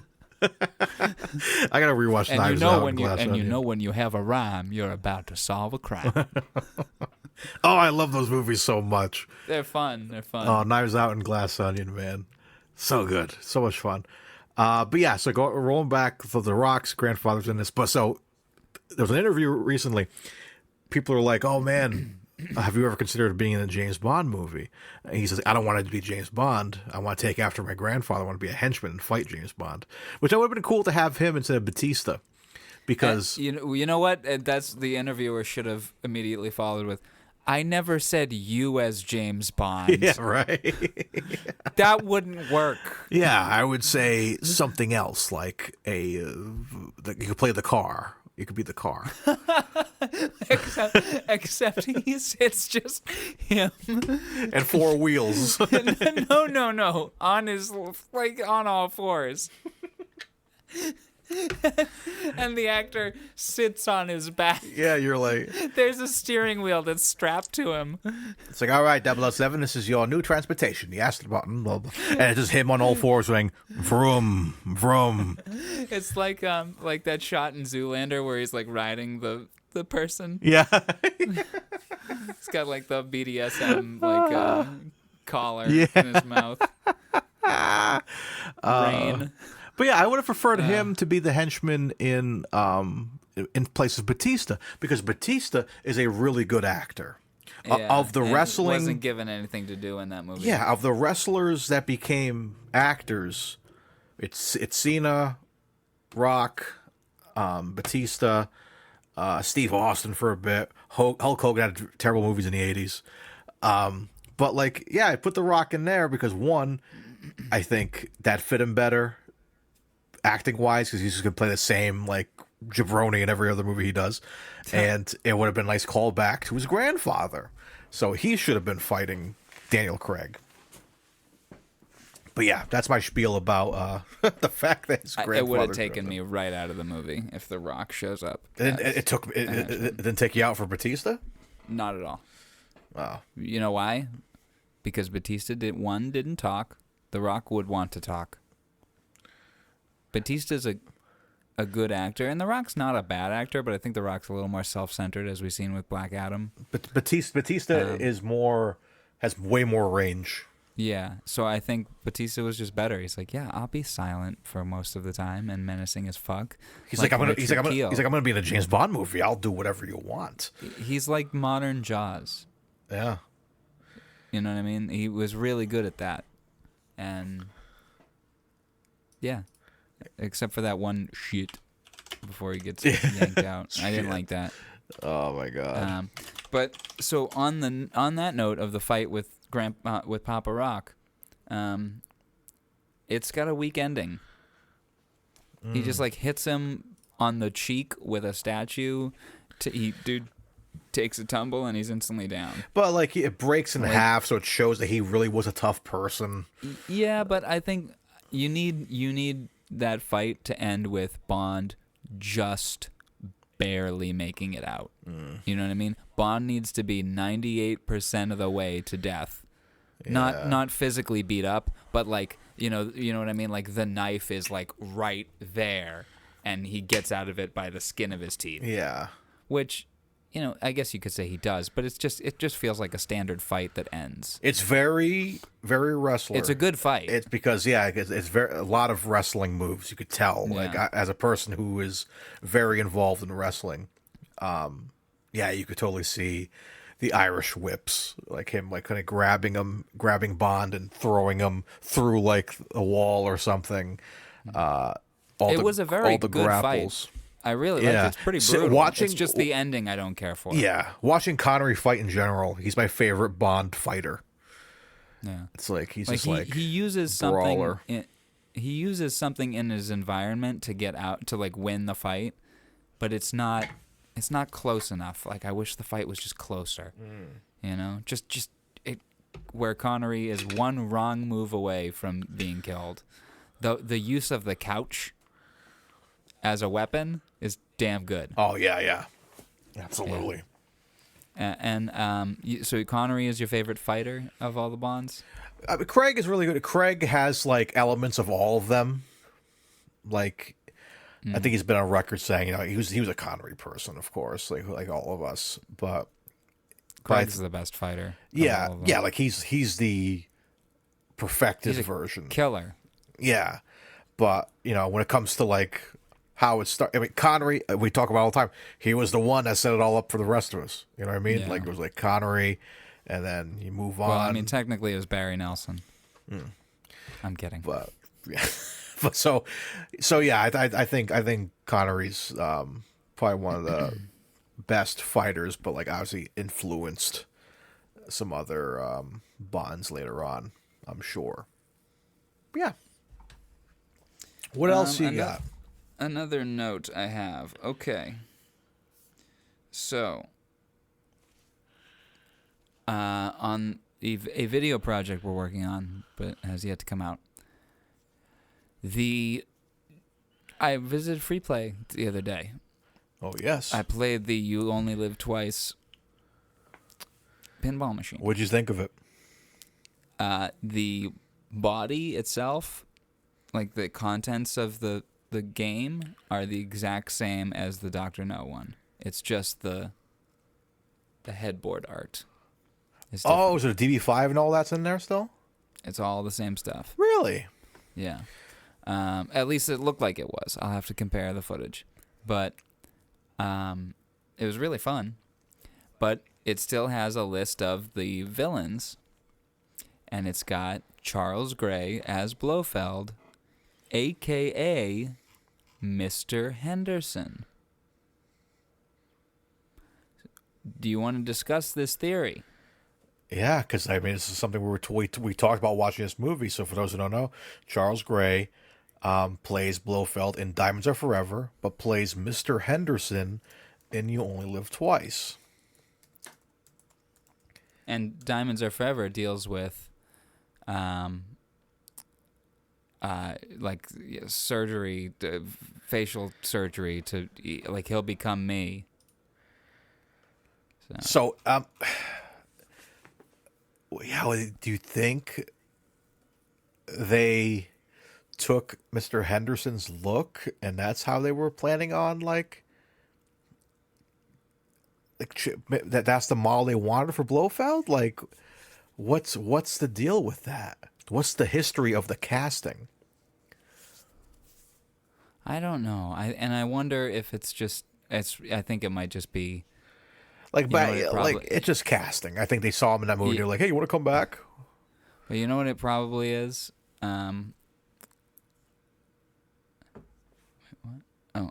It probably is just the maker of that pinball machine just having a little wink, a little fan wink. Yeah. You know?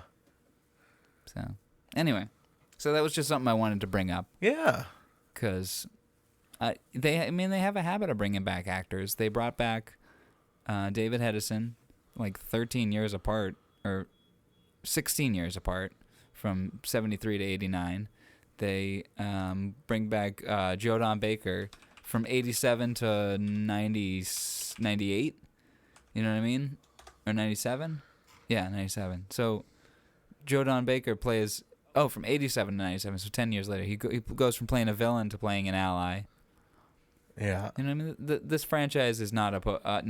And we're talking about Mr. Slumber, so... Yeah, Mr. Slumber came back twice.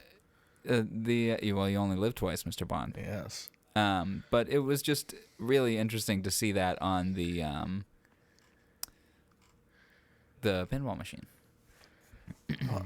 So keep an eye out for that video at some point. Yeah, absolutely. Then I have another note. The office safe scene. So he's trying to unlock this safe, and the security guards are coming down the hallway, and he stops and waits for them to go away before he can continue. There's no tension at all in that scene because we have no idea of the geography of that scene.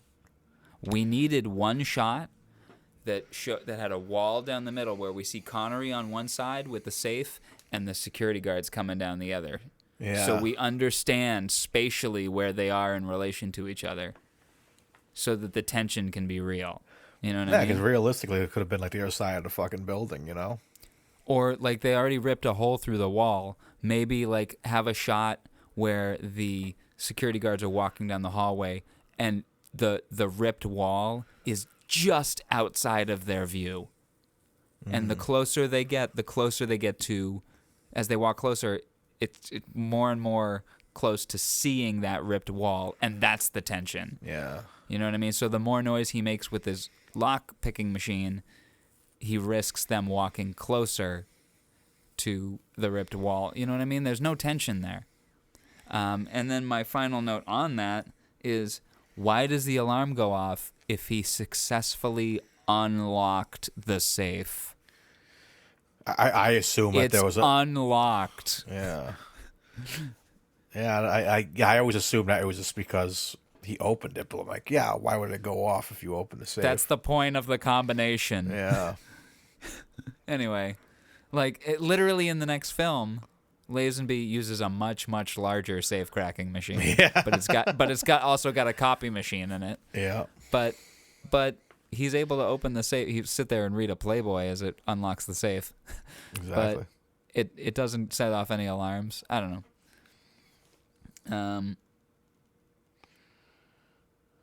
Okay. Let me keep going with the wiki. Bond goes back to Osato Chemicals to... Oh, wait a second. No, we got more stuff. What about Tiger Tanaka? What do you think of Tiger? We haven't discussed him at all. Tiger's cool. I always enjoy his dubbed voice. You must become Japanese, Mr. Bond. It's very, very deep. And A train, just like your Mr. M, has a similar arrangement in London, yes? Yeah. I like how Bond doesn't want to embarrass his boss. He's like, yes, of course. Yeah, just like this. Well, we talked about that while watching the movie, how funny it is that, like, M's office looks just like his office back in London on the submarine. When it's on a submarine. So we thought it would be funny if he had, like, the padding on the door still. And, like, the desk looks the same. Like, he brings the desk along with him everywhere. like, his office looks just like... Even in Moneypenny's office, too. Like, they look just like... It's the same set. So it's really funny. Just some more exposed steel bolts. Which Roger Moore one is it? They have the MI6 base on, like, the sunken ship. Man with the Golden Gun. I love and that. And in Living Daylights, Emma has his office on a plane. That's right, yeah.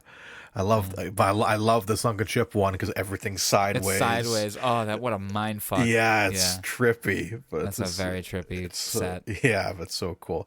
But yeah, so I that might be the coolest part of that movie. Yeah, I like that. Yeah, I like the funhouse. All right, we'll keep going with the wiki here. Bond goes back to Osato Chemicals to meet Osato, masquerading as a potential buyer. Osato humors Bond, but after their meeting orders his secretary Helga Brandt to kill him. Both are Spectre agents. He doesn't even wait till Bond's out of the fucking room. I pointed that out yesterday. Yeah, he kill him. He finishes their meeting and Bond's like, as soon as Bond is out of frame, he turns to Helga Brandt and goes, "Kill him." I'm sorry, what did you say? Yeah, I'm still in the room. Then you made those creepy comments about the cigarettes killing me. That gets brought up a bunch in this movie. There's 3 jokes about, like, how it won't be the nicotine of the smoke that kills you or whatever. Well, was there, like, some kind of, like, petition against cigarettes in those days? Like, weren't cigarettes, like... They were hip and swinging. Yeah, like I was saying, was there like a dare thing where it's like, don't smoke cigarettes on planes or something like that? Like, what's the deal with the? I don't even think that was until like the 80s. But I do think maybe it sets up the cigarette missile. You know, I don't know. Which, how does that make sense? Wouldn't if you lit it like this, wouldn't it shoot out the other way? Yeah. Like, why would you light it from the front and it goes forward? If you're lighting it, usually if you light something like a firecracker or something, it's going to light the back so it propels the object. If anything, you're just going to blow it up right in your face. That's like, what if you like, it's like in your mouth? Like, that would have been clever for like to give somebody and they smoke it and it kills them. Yeah. But instead, it's like we light it from the front and it'll shoot forward. It's a cool gadget, but it's not really practical. Maybe whatever So okay, whatever is you've got the weapon in the projectile's in the center, but whatever surrounds it inside of the paper, maybe that is like the second you light it, it burns all the way to the back and lights a fuse. That's right. On Yeah, the back maybe. and shoots it forward. Yeah, something like that. But like, I don't know. It just seems very dangerous. I wouldn't want to hold it in front of my face. He's just like like this, and it goes. Yeah, very very cavalierly. So that's a dangerous. And the one that Tiger shows him is a doobie. Oh yeah, definitely. It's not a cigarette. Oh, it yeah. is it's a rolled up doob. Oh yeah. Let's talk about gadgets for a couple of minutes. A lot of fun gadgets in this movie. One being one of my more favorite vehicles, Little Nelly. Little Nelly. Love Little Nelly. Well, that's the next paragraph. Well, read it up, and we'll talk about Little Nelly. Okay. All right. So, outside the building, assassins open fire on Bond before Aki rescues him again. Bond and Aki drive to Kobe, where the Ningpo is docked. They investigate the company's dock facilities and discover the ship was delivering elements for rocket fuel. They are discovered, but Bond eludes the henchmen until Aki gets away. However, Bond is captured. He wakes up tied up in Helga Brandt's cabin on the Ningpo. Brandt interrogates Bond before seducing him. Brandt flies Bond to Tokyo the next day, but en route she sets off a flare in the plane, seals Bond in his seat, and bails out. Bond lands the plane and flees before it explodes. After finding out where the Ningpo unloaded, Bond flies over the area in an armed autogyro created by Q. Near a volcano, Bond is attacked and defeats 4 helicopters, confirming his suspicions of a nearby base. A Soviet spacecraft is captured in orbit by another unidentified craft, heightening tensions with the U.S. The mysterious spaceship lands in a base hidden inside the volcano, operated by Ernst Stavro Blofeld of Spectre, who has been hired by a great power to start a Soviet-American war. Blofeld summons Osato and Brandt to his quarters for not having killed Bond. Osato blames Brandt, who leaves. Blofeld eventually drops her in a pool filled with piranhas. Okay, that was weirdly phrased. All right, go ahead and talk about Little Nelly, the autogyro. I love that little thing. I was trying to find a picture. I thought I had a picture of it because there is one of them, one of the used ones, screen used ones. I don't think it flew. I think it just like was for stable shots on like the ground. It was at the Bond Museum that I went to go see, and it was really cool to see the size of that. Like, it was kind of hanging up, but looking at it, I'm like, yeah, man, I think it was fucking tiny. And seeing Connery just sit, and obviously the stunt guy actually flying, because this thing flew. It was so cool to see it actually flying around. But it's a tiny little thing, and probably this, sorry, go ahead. No, what were you gonna say? No, go ahead. No, you. Well, the model that was used for Little Nelly was also used in a search for the Loch Ness Monster. Really? Yes. They like used it on the excursion? It was designed by Ken Wallace, developed a miniature autogyro craft, the Wallace Autogyro. Oh, man. The Wallace WA-116 Agile. Wow. That's the Little Nelly. Ken Wallace's designs have been used in various scenarios, including military training, police reconnaissance, and in a search for the Loch Ness Monster. So maybe not that exact same one, but it could have been. Still, that's dope. Anyway, sorry, I didn't mean to interrupt you. I just thought it was pretty fucking weird. That's crazy. But yeah, it's a cool little vehicle. I love that. I love that sequence. The Bond theme, classic Bond theme, kicks in, and we just get like a lot of. We notice a lot of like repeating shots of helicopters blowing up. Them just kind of like hovering there, and it's in place because that's what the model was. Yeah, so clever. But yeah, I love that sequence. I think that's such a fun. And I love his hat. I want to Photoshop R2-D2's head onto his head. I think it's adorable. Yeah, and there's definitely parts where, as the helicopter's flying through, you could have R2-D2 screaming, and beeping, and whatnot.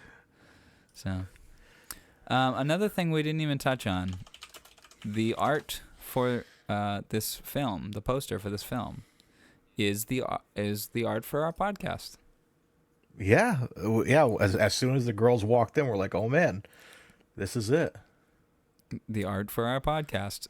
Let's not acknowledge how incredibly sexist this scene is. Oh my goodness! I don't really want to talk about all that. It's sexist. It's like super sexist. We it's like we know. It's just and it's racist. And it's cultures partaking in their own racism of their own culture, and yeah, it's not fun. I also had a thought. Would you be opposed to changing the art for our podcast at this point? Only because we've made it to You Only Live Twice. And now maybe we could pick another film and Photoshop ourselves into it. Oh, interesting. I do love that art. Me too.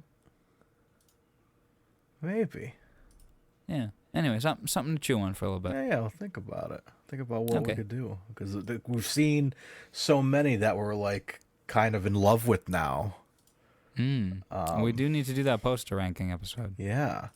So, yeah, we'll think about a new podcast. That could be fun. Continue on, Little Nelly, though. Sorry. No, that was about it. I love that sequence is so much fun to me. I think this is basically. I think this is the hallmark scene for this movie. This is the big scene, I feel. It's just like... Oh, no, I think the big scene is the giant volcano. Sure. But, like, when you think of this movie, a lot of people think about that helicopter. And it's on a lot of the poster art that you see. If you look up, like, You Only Live Twice in general, you'll see the helicopter somewhere. It's very cool. It's a very cool little helicopter. But yeah, it's a very cool set piece for sure. Yeah. What other gadgets do we get in this movie? We get the cigarette. We get Lil Nelly and the cigarette. What else? I guess you can count the safe cracker.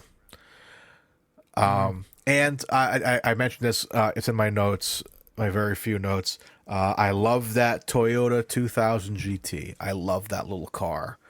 That's a pretty iconic car too. As I noted, the one that he is clearly too big for, which is why they had to make it a convertible. Way too big.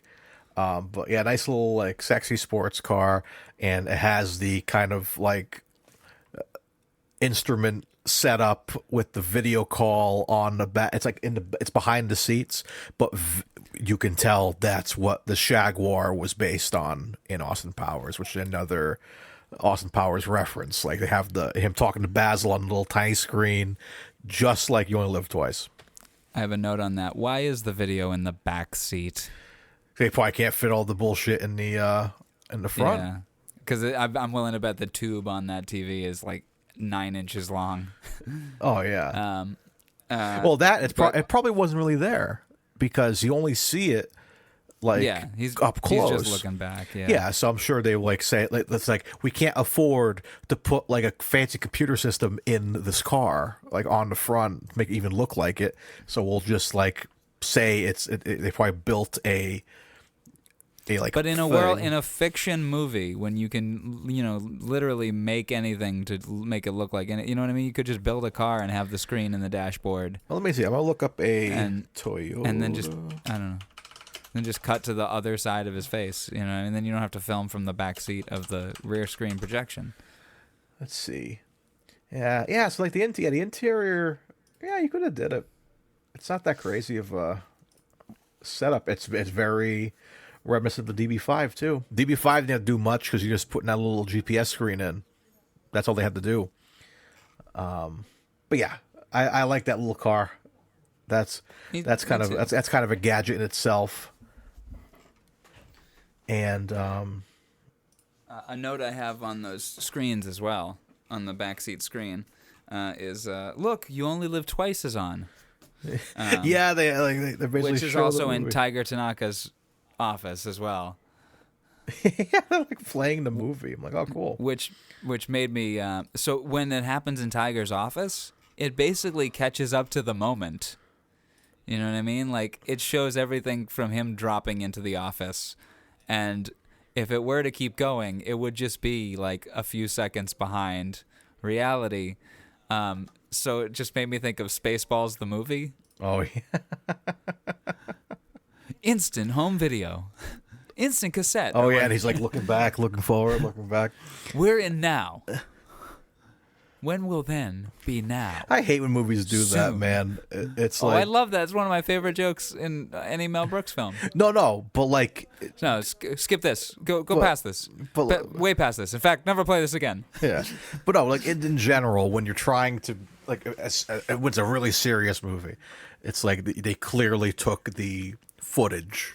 Like, you couldn't like done something a little more creative, reshot something.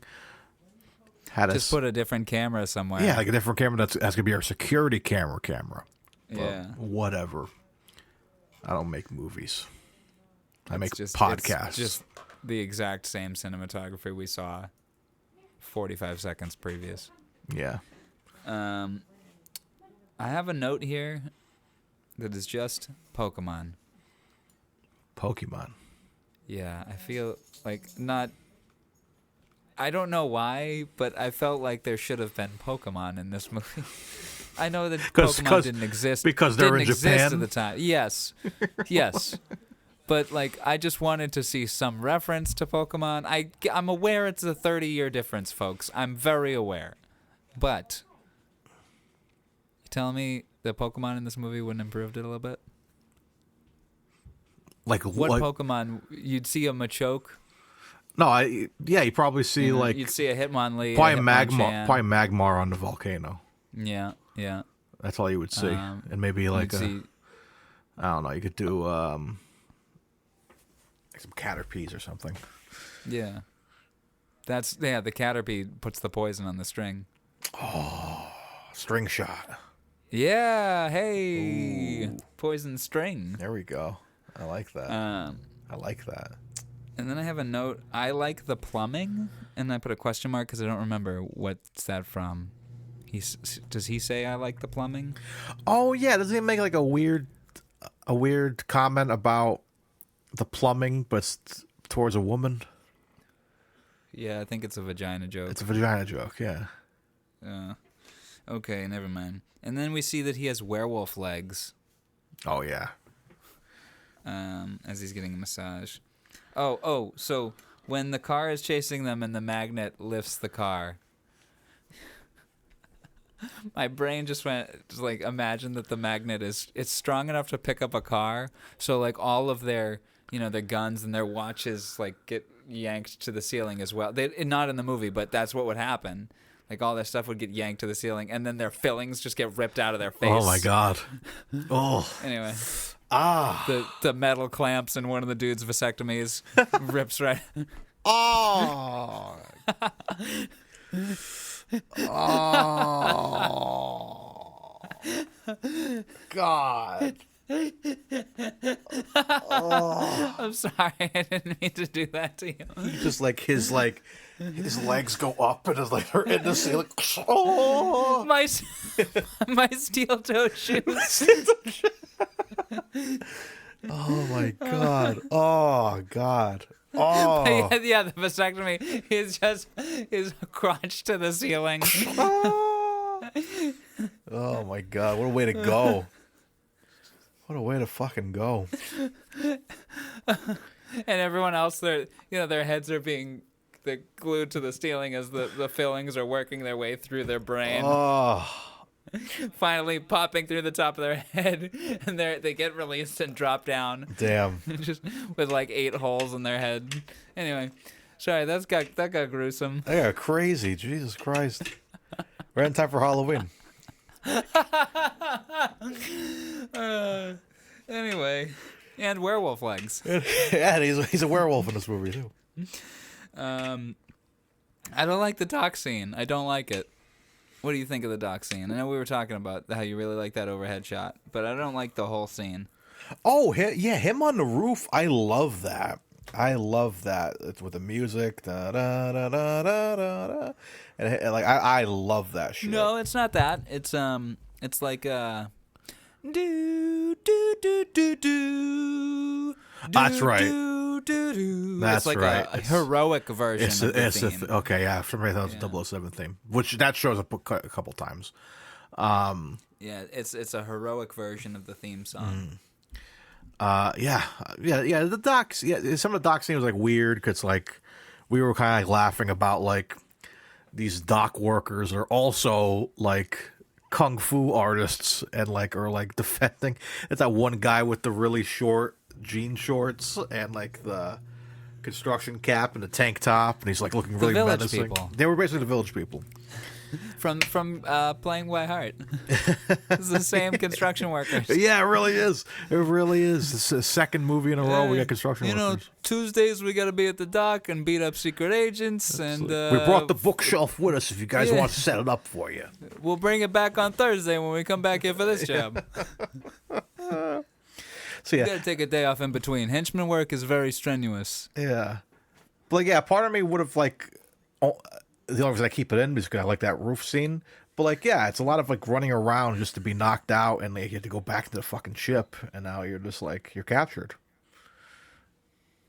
Yeah, I have no notes on the Helga Brandt plane scene, besides that funny zoom in the rear projection as she's parachuting down, and then the rear screen zooms in on the plane. Oh, yeah. But she stays exactly the same. Yeah, yeah, not the best looking parachute scene in a movie. Paraju. Paratu.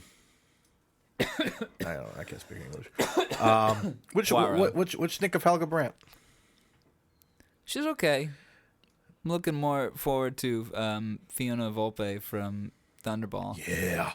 Sorry. She's cooler. She's super cool. Oh man. Helga Brandt's pretty cool in this though. She has a wedding ring on, which is interesting. Oh yeah. I mean, it might not be a wedding ring. Why is a but ring? It was a ring, and it made me wonder. I'm like, does she have a husband that she goes? Helga, home to after this? are you? Dylan was very upset. Like, wait, is Helga? No. I'm just what? curious. Like, I don't know. I haven't. I have thought we noticed that in any of the other femme fatales? Like, No. Pussy Galore's not wearing a ring. You know what I mean? Like,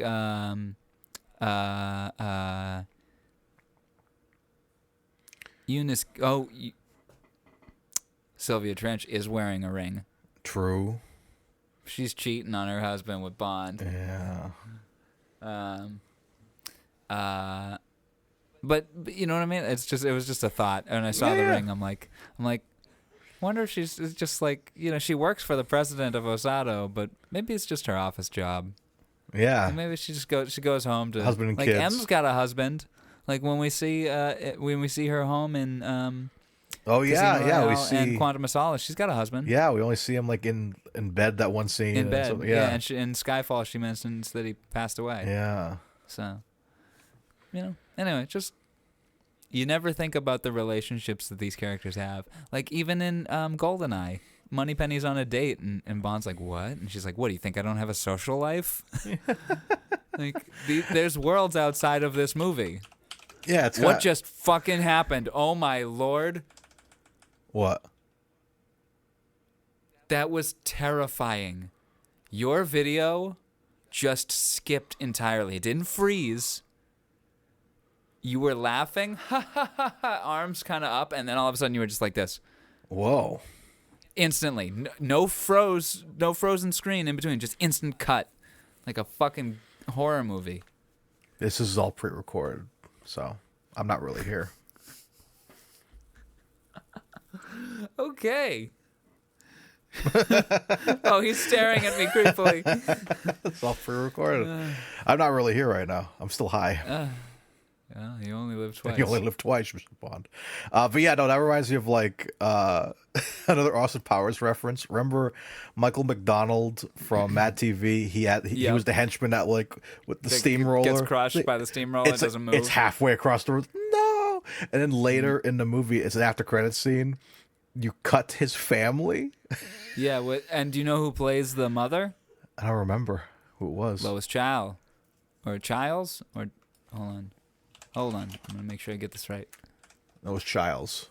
Lois Childs, who's in Moonraker. Oh yeah, shit. There she is. She's the female lead in Moonraker. Son of a bitch. Plays Holly Goodhead. Goodhead. But yeah, it's like heavy, pretty heavy. You never know what A these steamroller is pretty heavy. they are very heavy. But yeah, you never know what's going on with these henchmen and like their lives outside.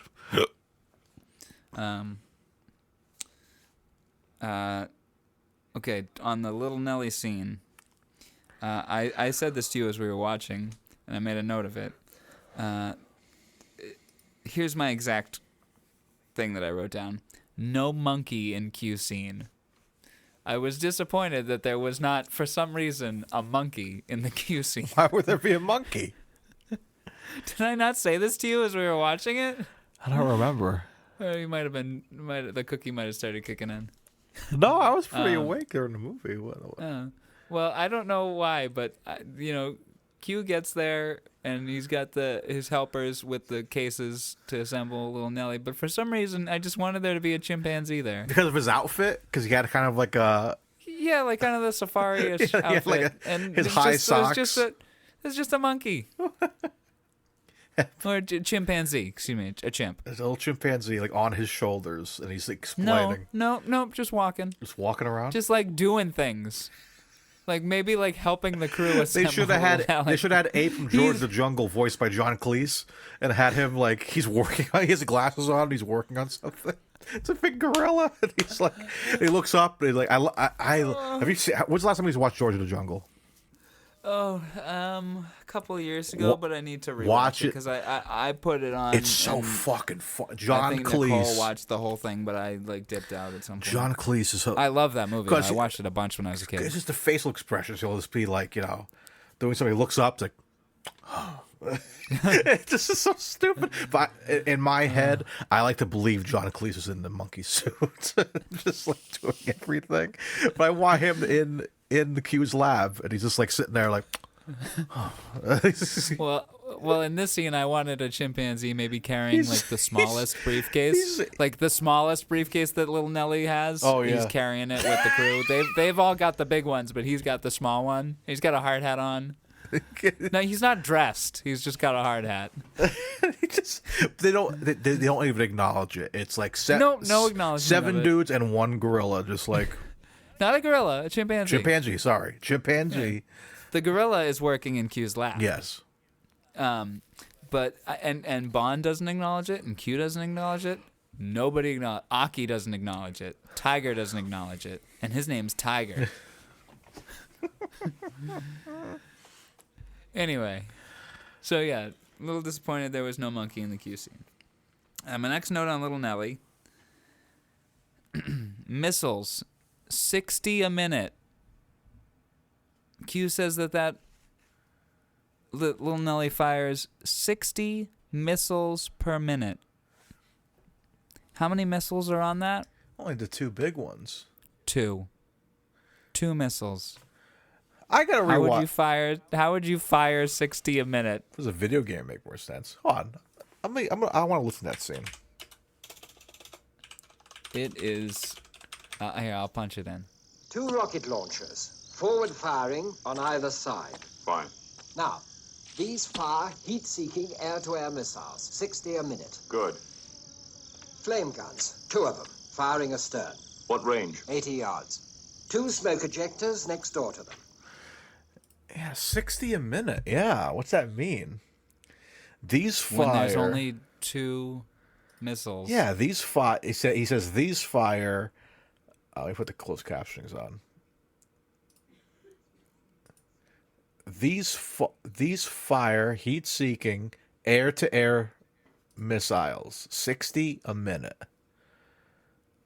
Maybe it means like 60 feet a minute.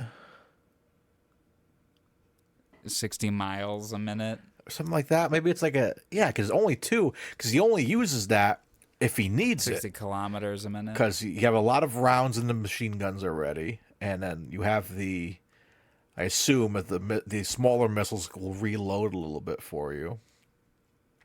At this point, man, it's a movie. Oh yeah, it's a fever dream. Yeah, it's an absolute fever dream. It was as soon as I heard it, I had to make a note of it because it's like. I mean, I remember it from past times of seeing the movie, but it was just like 60 a minute? Like, you don't want to clarify what that is when you point to the missiles, of which there are clearly only 2? It's like working at a restaurant and saying, "Yeah, you'll have like 60 things of bread.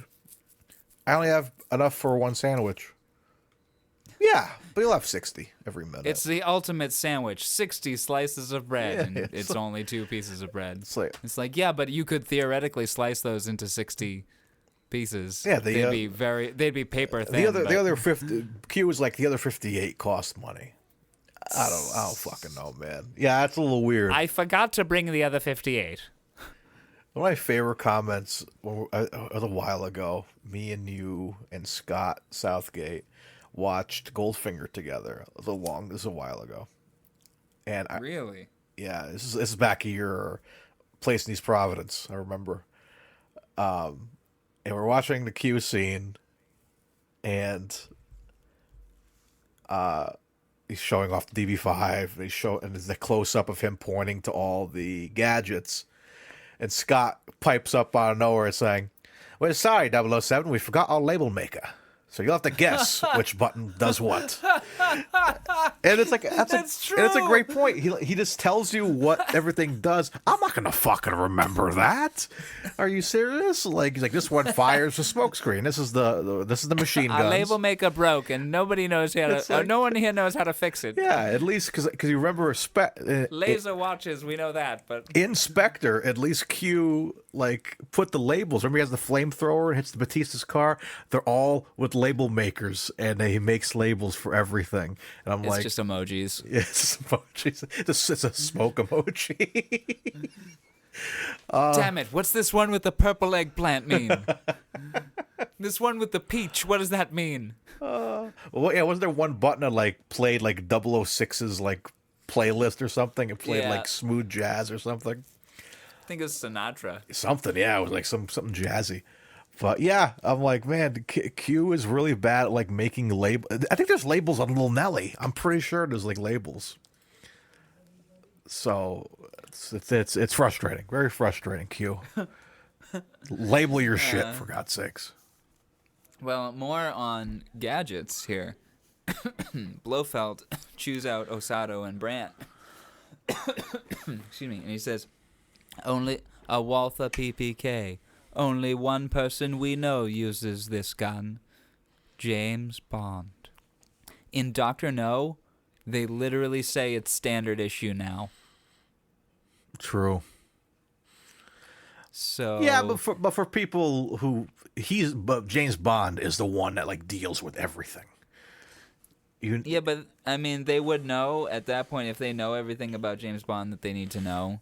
They'd be like, yeah, the organization he works for, that's what they give them to work with is a Walther PPK. So theoretically, there'd be, I don't know, 6 other people at least that would have one. Yeah, but I think they assume, of course, it's James Bond coming after me. You know what I mean? It wouldn't be anybody else.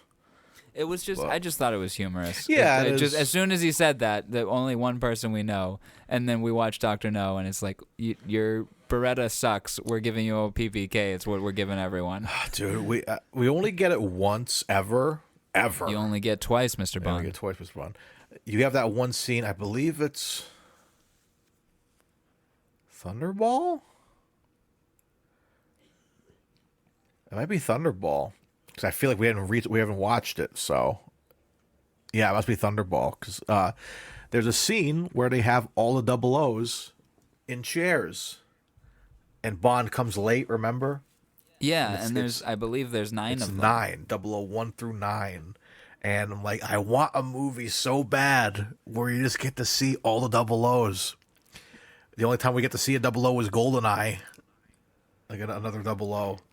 Octopussy, you get 008 as the clown. Oh, that's right. In the beginning. Okay. So yeah, so in 6, 7, and 8. I believe this was brought up on the James Bonding podcast, that it would work really well as a mini series where you do each episode is from a different 00's perspective, and it all kind of comes together to one event. Like the final episode. Do 10 episodes. Like the Rashomon of it all. Yeah, there you go. Or either that, or it's like each episode is the same event but from the perspective of a different 00, and you learn new things. from each side because it's a spy story, so you would never know all the things, you know? Oh, I like Unless that. you were all of the spies. I like So. that idea. That'd be really cool. Yeah. That's how you do it. So that way, because you're trying to cram in 9 characters, it's not Marvel, you know what I mean? Like, you'd want 9 characters that you can focus on and spend time with each one. And if you spend, 55 minutes with one character, and then they occasionally interact with the others that you've seen. Yeah, it's just more so compelling. interesting. It's like why was 7 the one they wanted to do, and it's 7 out of 9 agents. It is so interesting to me. I think Ian Fleming just thought that sounded the best, sounded the most sharp. 007. Yeah. It sounds pretty damn It's like, cool. it's like Hitman Agent 47. It's like that. Yeah. It's a very random number, but Seven's a good hard number. yeah. It sounds sharp. It's the only, when you think of it, 1, 2, 3, 4, 5, 6, 7, 8, 9, 10. It's the only 2-syllable. Yeah. It literally, the way a 7 is 2 lines, the word is 2 syllables. Yeah. It's sharp. It's literally sharp. And the center, the middle letter of it is a V, the sharpest letter, which is literally a 7 on its side. You know what I mean? It's got some punch to it, some stab. Some stab. Speaking of which, I'm sure they're making Scream 7, which is about the stab movies. You know what I mean? Anyway, watched Scream 6 recently. It's pretty good. Anyway, okay. Do I have any more? No. Okay. All right. Let's keep going. In Kyoto, Bond prepares to conduct a closer investigation of the island by training with Tanaka's ninjas and donning a Japanese disguise, which will include a staged marriage to an ama diver. Aki is poisoned to death by a Spectre assassin targeting Bond, who is introduced to Tanaka's... Wait. Okay, hold on. Aki is poisoned to death by a Spectre assassin targeting Bond. Bond is introduced to Tanaka's student, Kissy Suzuki. She will perform the role of his wife. Acting on Kissy's lead, the pair reconnoiter a cave booby-trapped with phosphine gas and the volcano above it. Okay, I'm sorry, I'm reading this weird.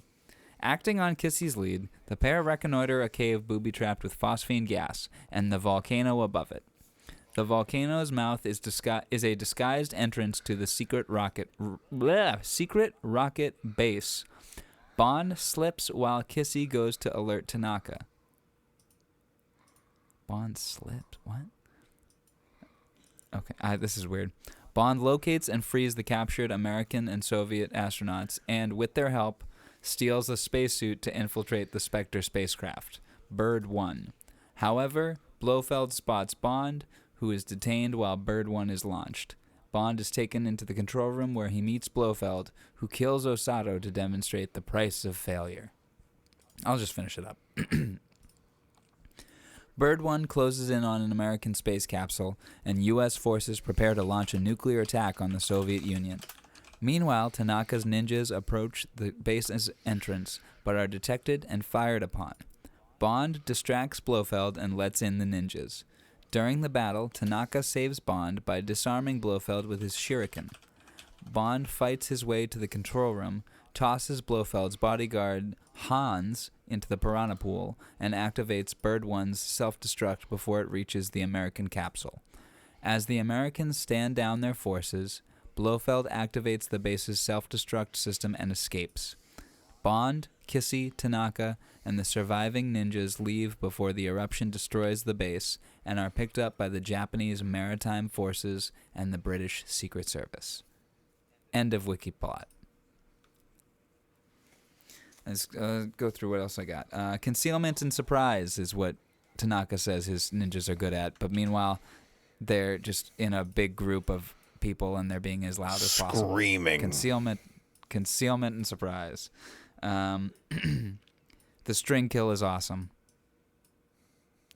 That's a great spy movie death. Hell yeah. It was here that I wrote that this movie is a fever dream. The rear screen when they're on the boat. is real rough. Oh, yeah. It's only for those 2 shots. Oh yeah, you see Kissy in the background, and like she looks really badly like green screen there. Well, it's all rear screen projection, so it's just the lighting in the room didn't match the lighting of the shot behind her. That volcano set. That's my first heart in my notes is the string kill, but my second is the volcano set. So Mario, the budget for Dr. No was just over $1 million. Ooh. The budget for You Only Live Twice was $9.5 million. Do you know what the budget of the volcano lair set was? No. $1 million. Wow. The entirety of the budget for Dr. No was used to make that set. Wow. Almost 10% of the budget was used to make that volcano set. Wow. Holy shit. Yeah. That's bonkers. Right? Jesus Christ. And it's amazing. It's an absolutely phenomenal set. I think it's one of the cooler bases in Bond history. Oh yeah, that Stromberg's lair. Bond frees the astronauts and then begins getting into a spacesuit to get onto the rocket. What is Bond's plan? Yeah, he was like he was like ready to go to space. Yep. It was like, I guess I'm just gonna go to space. What is his plan? He has nothing. Anyway, yeah. Let's see that through to its end. He gets on this spaceship and is launched into space. What does he do? It's him and the American astronauts. Maybe he just like. Or no, it's not. No, he'd be on there with a Spectre agent, right? Probably to reroute the ship somewhere. Bring it as evidence of some kind? Yeah, like, oh, we got the ship now. Now we can. Yeah, I don't know. Like I was thinking that too. I'm like, yeah, if he gets on that ship, he's a little fucked. Yeah, he's gonna have to knock out the one guy in that ship that knows how to fly it. And well, anyway. shit. Well, James Bond can fly anything, so maybe he'll be able to fly it. I really like the Blofeld makeup. It's really good. Yeah, this is the. I feel like we talked about this. Who's your favorite Blofeld? Savalas. Savalas. Telly Savalas. Yeah. How about you? Yeah. I mean, I love. I have a stupid soft spot for what's his name? Charles Gray. Just because his is very, very goofy and I don't know, just like straight up goofy villain. But I mean, Donald Pleasant's cool. I like Donald Pleasant in this. I feel like he's like the. There's a reason why he was the one Mike Myers wanted as Dr. Evil. He looks like a fucking supervillain, and I'm into it. Okay, I'm gonna share my screen with you. Excuse me. And no, you're staying in now, Mia. This is a picture of Jan Werrick, who was originally cast as Blofeld. I look so but ridiculous. They felt that he was a bad choice for resembling a poor, benevolent Santa Claus. 5 days into shooting, Donald Pleasance was cast. Wow. So. Damn. Yeah. A lot of weird, like, issues with recasting in this movie, huh? Doesn't actually have any footage of him. Oh, there's a picture of him. That's it. Yeah, just the picture. Okay. All right, well, sorry about that little detour. Interesting original Blofeld, for sure. Did you think that Donald Pleasance was playing him a little gay? Yeah, I can kind of get that vibe. He was kind of effeminate, and there was like parts where he gave off a gay vibe, like he was a homosexual character.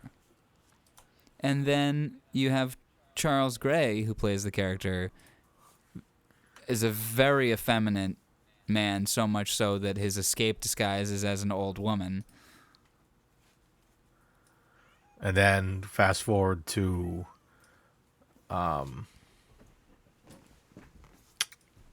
Christoph Waltz. Not really effeminate, but like just kind of, I don't know. A little bit. A little bit. I don't know. I don't mean anything by that. It's an interesting observation, absolutely. It was only during this watching of it that I'm like, I think Donald Pleasance is trying to put a little bit of a gay spin on this Blofeld character. Anyway, when the rocket ignites, cut to Moonraker, Bond and Holly Goodhead down at the bottom of the rocket escaping before it takes off. You know what I'm talking about? How they're trapped down there? Yeah. Okay, those rope drops as the ninjas are dropping down from the ceiling. Scary. Do you see how they're doing that? They have a bit of pipe in their hand that's around the rope. So they're up on that high ledge, they drop the rope down, and they're holding this bit of pipe in their hand, and they jump, and using their own hand strength, they're squeezing that pipe around the rope as a brake to slow them as they fall. But if any of them were to let go at any time, they'd fall to their deaths. It's scary. Like, they're not on harnesses. Oh my God. That was a funny one. You had gone to the bathroom, I think, during this scene. Because I know you were like, I can go to the bathroom because it's... I can tune out during big action scenes like that. They. But there was one, he was dead. He was like a dead character. So he's like literally like 3 inches away from the ground. And he's sitting like this. And he's just spinning. In a chair? No, in air, he's dangling on the rope straight up, and his ass is like 2 inches from the ground, and he's just spinning around, and there's action going around him, and he's just spinning around. And he's like, this is really good yoga. This is crazy. It was so funny. I'll have to rewatch that scene for that. I noticed in that action scene that there's chemical barrels all around. You notice that? Yeah. So the barrels are always in pairs of 2, and one barrel says Osato, and the other barrel says Chemical Company. Huh. That seems impractical. Anyway, I really like that moment. Code word is imminent, and it turns to camera. Code word is imminent. Holding fast in our vehicle. Orbit identical. All units stand by for code word. Code word is imminent. I repeat, holding fast in our vehicle. My last note is that we only find out in the credits that her name is Kissy. Yeah, seriously. Yeah, we never hear her name. You even made a joke. Like, what's your name? Yeah. They're they're already fucking married and shit. They would know their freaking names each other. My final note is that this is a movie that I think, like, some of these movies, let George Lucas go back and fuck around with these movies. You know? Like, I want to see ILM do that lava flow. And Anakin and Obi-Wan are dueling by the side of it. Hell yeah. It's just, but you know what I mean? Like, that lava, the shot of the volcano exploding is terrible. It is. It's these awful composite shots, and seeing it on Blu-ray really just highlights how terrible it looks. Yeah. So I'd like to see George Lucas take a stab at such things. Yeah, it's definitely ILM, a movie that you're like, oh, I thought this looked better when I was younger, and then you're like, you go back to it like, it wasn't that good. No. And like, because of the day for night stuff, there's no actual sense of time. Like, day instantly becomes night, and night instantly, like when Kissy is swimming back and the helicopter starts shooting at her. I'll go get help. Swimming back. And she's like swimming I'll just back. swim in ocean. Oh my God.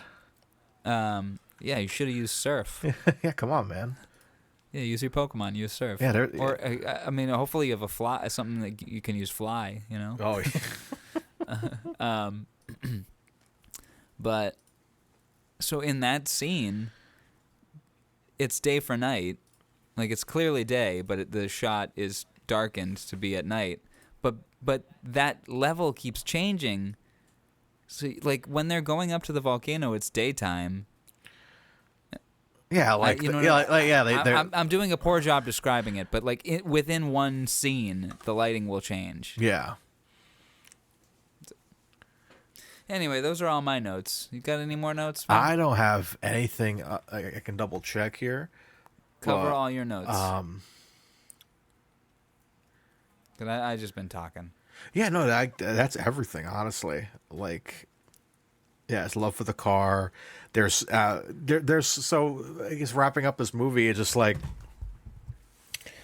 it's not. Yeah, it's definitely far from being the best Connery, but it still has a lot of stuff that people like in it, just like the cool gadgets and all that, and the iconic villain and the base and all that. But yeah, it's not the best.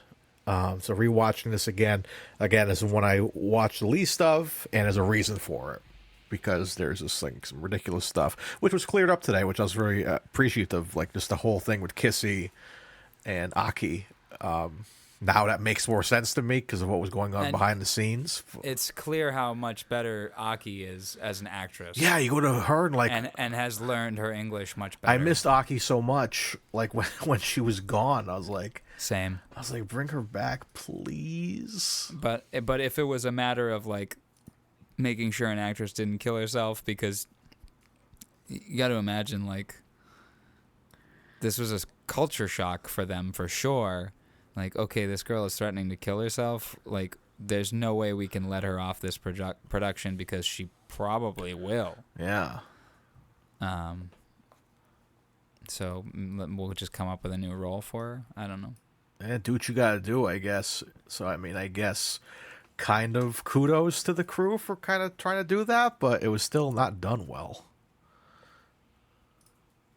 So, yeah, I think let me see. I forget who the character's name is in the book.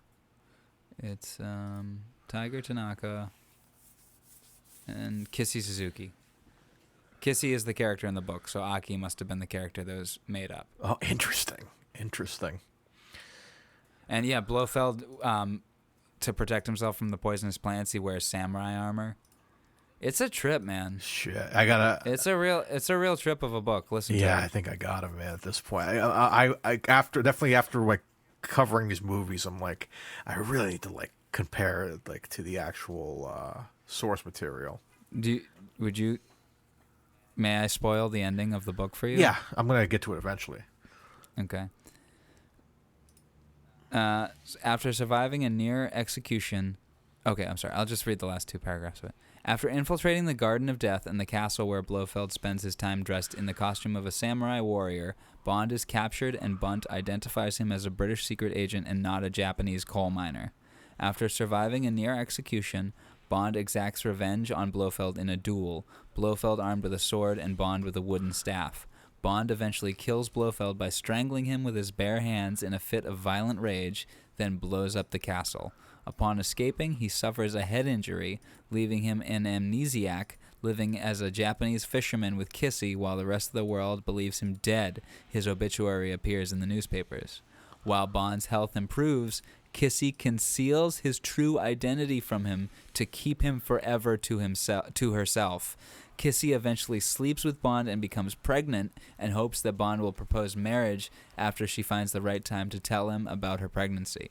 Bond reads scraps of newspaper and fixates on a reference to Vladivostok, making him wonder if the far-off city is the key to his missing memory. He tells Kissy he must travel to Russia to find out. Whoa! Yeah. That was heavy. That was like the last one that that Fleming was really writing, and then The Man with the Golden Gun is the final novel, but it was not really finished. So the last one that he really wrote in its entirety was You Only Live Twice, and it kind of leaves off on a cliffhanger where Bond doesn't know who he is. Wow. Yeah, it's a trip of a book, man. It's a real trip of a book. Like, as I said, he escapes the Castle of Death by, like, jumping out of the top floor of it with a parachute, and the parachute just barely makes it over the wall. It's a trip. Wow. Yeah, I gotta check that out now. Yeah, it's an interesting book. And so I lied to you, Dylan. I had one more note, but as I was having you talk through that, I was making something because this is my final note. Let me share my screen.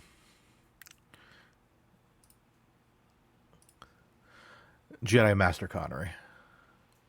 Whoa! Did you make that? I just make this while I was talking to you. What you? Yeah. You were ignoring me for this? No, I was listening to you the whole time, but I also wanted to point out that he looks like a fucking Jedi in this movie. Yes, he does. So I'll post this picture on our gram this week. Jedi Master Sean Connery. I think he looks kind of cool in that kimono. Yeah, he does. Wow. Right? Damn, man. Doesn't he look like a Jedi? It's crazy. Yeah. It's just like, yeah. I'd scooch that lightsaber back a little bit in his hand to make it look like he's actually holding it. Just scooch it. Yeah, up his bit. hands are weird because he's. Hold on, I can't even look at it because it's. You're good. I know what you're talking. But yeah, about. it's like he's holding a fan. Yeah. So it's like weird. So I gotta still kind of adjust it so it looks a little more legit. But yeah, it looks great though. Mario made a Photoshop of Sean Connery as a Jedi holding Luke's green lightsaber because of course he'd be holding a green lightsaber. Yeah, I feel like he's a green lightsaber guy. Because he's the Green Knight. He's the Green Knight. The Green Jedi Knight. So yeah, those are my notes, and you ended with maybe the best note of all by making that Photoshop. Yeah, I think that's the one. Alrighty, so that's You Only Live Twice. That's I guess. You Only Live Twice. So leaving. Shall we go on to our ratings? Yeah, leaving us with the final ratings, guys. If you guys know, we like to rate the sexiness rating. We like to see if the SH. Do we want to do the score of the score? Yeah, let's do the score. I think that's a regular rating now. The musical score score of the score. Since it is a Bond movie, maybe we could also kind of toss in the theme song along with the score. Yeah, that's part and parcel with it for sure. Yeah, and then of course your film rating and your Connery rating. So let's get to it. I've got our spreadsheet here. So let's do the SH rating. Mario, you want to go first? Sure. It's not really there too heavy, I don't think. Maybe a little bit. It's the last Bond movie, so he's getting older. I think I'll give it a 6. Russian caviar. I feel like it's a little there. It's well, that's already a yeah, Rush. That's already an 8. But it's deeper when he says it. So I'm gonna say it's like a 6. 5. I'm gonna give it a 5. 5. 5. You sounded very Trumpy when you said, I'm going to give it a 6. I'm thinking 5. I think a 5. It's a very good SH. The SH did not SH as much as it did in Never Say Never Again, okay? It was good, but it wasn't the best. Unbelievable S's, H's. Good Lord. Nobody H's and S better than I do. I slipped Ric Flair to that. So I'm like poisoned with wrestler voices. And I do Ric Flair the most because he sounds crazy. The Ric Flair people know is like, How were you poisoned? Was it a string? Yeah. A wrestling string. It was a wrestling rope. Hey. But yeah, I do his voice all the time, so he slips into other impressions. Ric Flair, the way it's not like styling and profiling. Everyone knows him for the promo of like limousine riding, jet flying. But I go for him now. He's really old and he does like podcasts and he gotta talk like this, okay? Anyways, right? He stole my number. Good Lord, we were down in Tampa, right? I was so drunk, and he talks like that, and he just rambles, and like he has a co-host, and when the co-host doesn't talk, he'd be like, "Hello." It's like, and the other guy's like falling asleep on the Zoom call. But anyways, let's get to these ratings, man.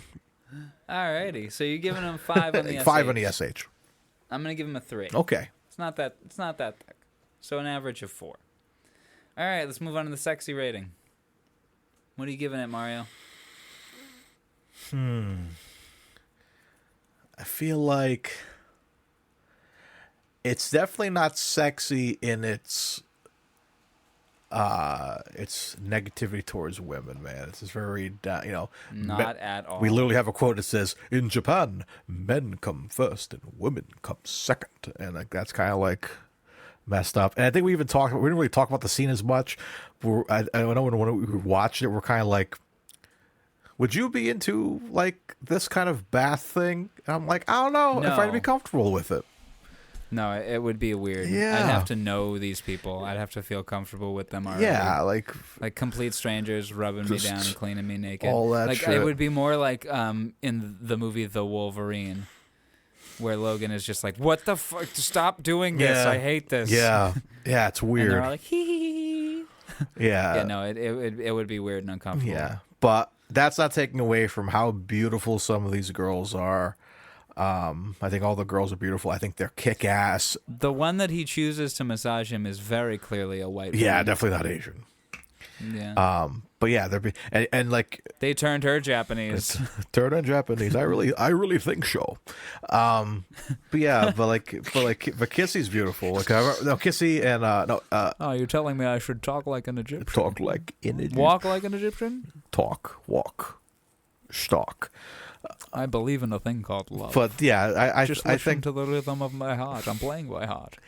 I think the girls are beautiful in this movie. Beautiful locations.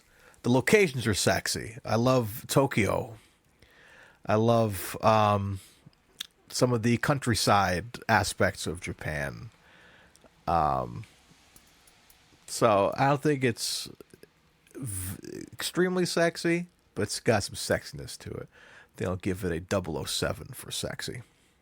A 7. Okay. I'm going to give it a 2.5. Good Lord, we're always on like the different spectrums of sexiness. We look at sexiness very got different. different tastes. We have very different tastes. We do. You're like, 5 days, 1 summer, 10 on the sexiness. And I'm like, whoa, dude. Did I give it a 10 on sexy? No, you gave it a 4, and I gave it a -4 to balance it out. The fact that you found that movie even remotely sexy. Anyway, yeah, I don't find this movie sexy in the slightest. I mean, it's not a 0 because there are, Aki is a stunning woman and Kissy is a beautiful woman. And but the sexism can't be overlooked because that is not sexy. And more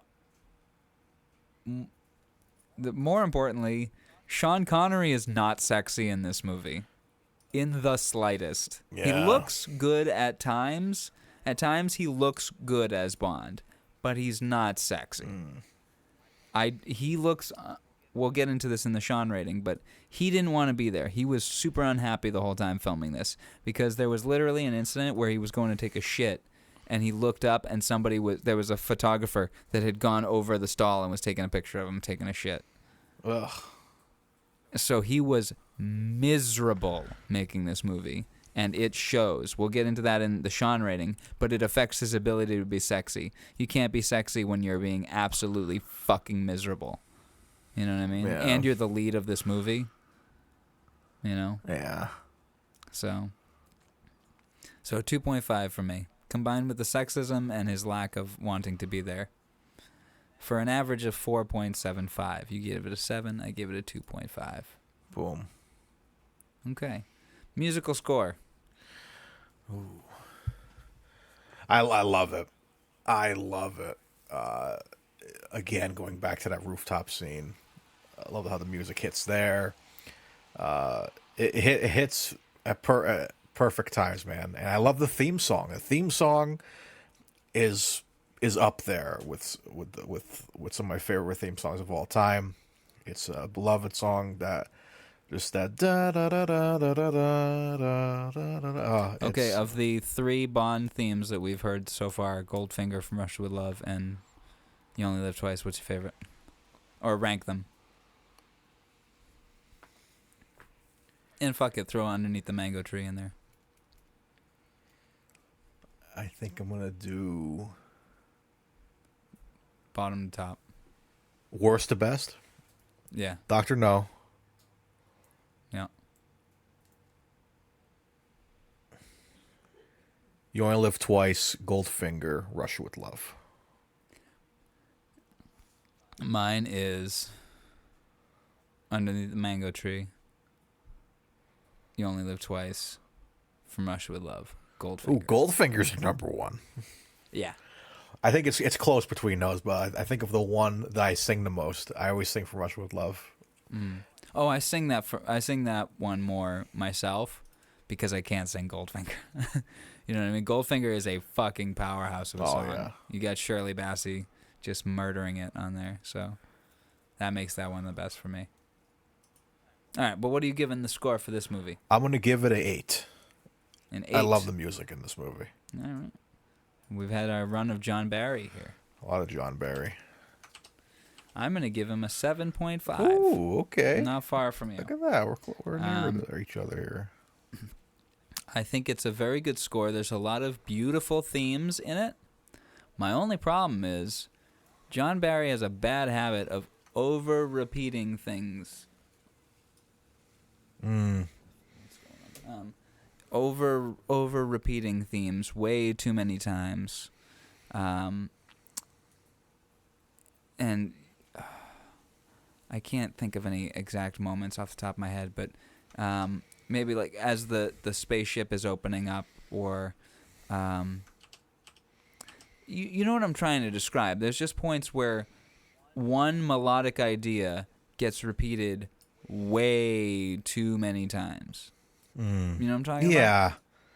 So I think that keeps the score from being higher for me. And then the theme song, I like it a lot, but it's not Goldfinger, so it doesn't really take it much higher, you know? So, but the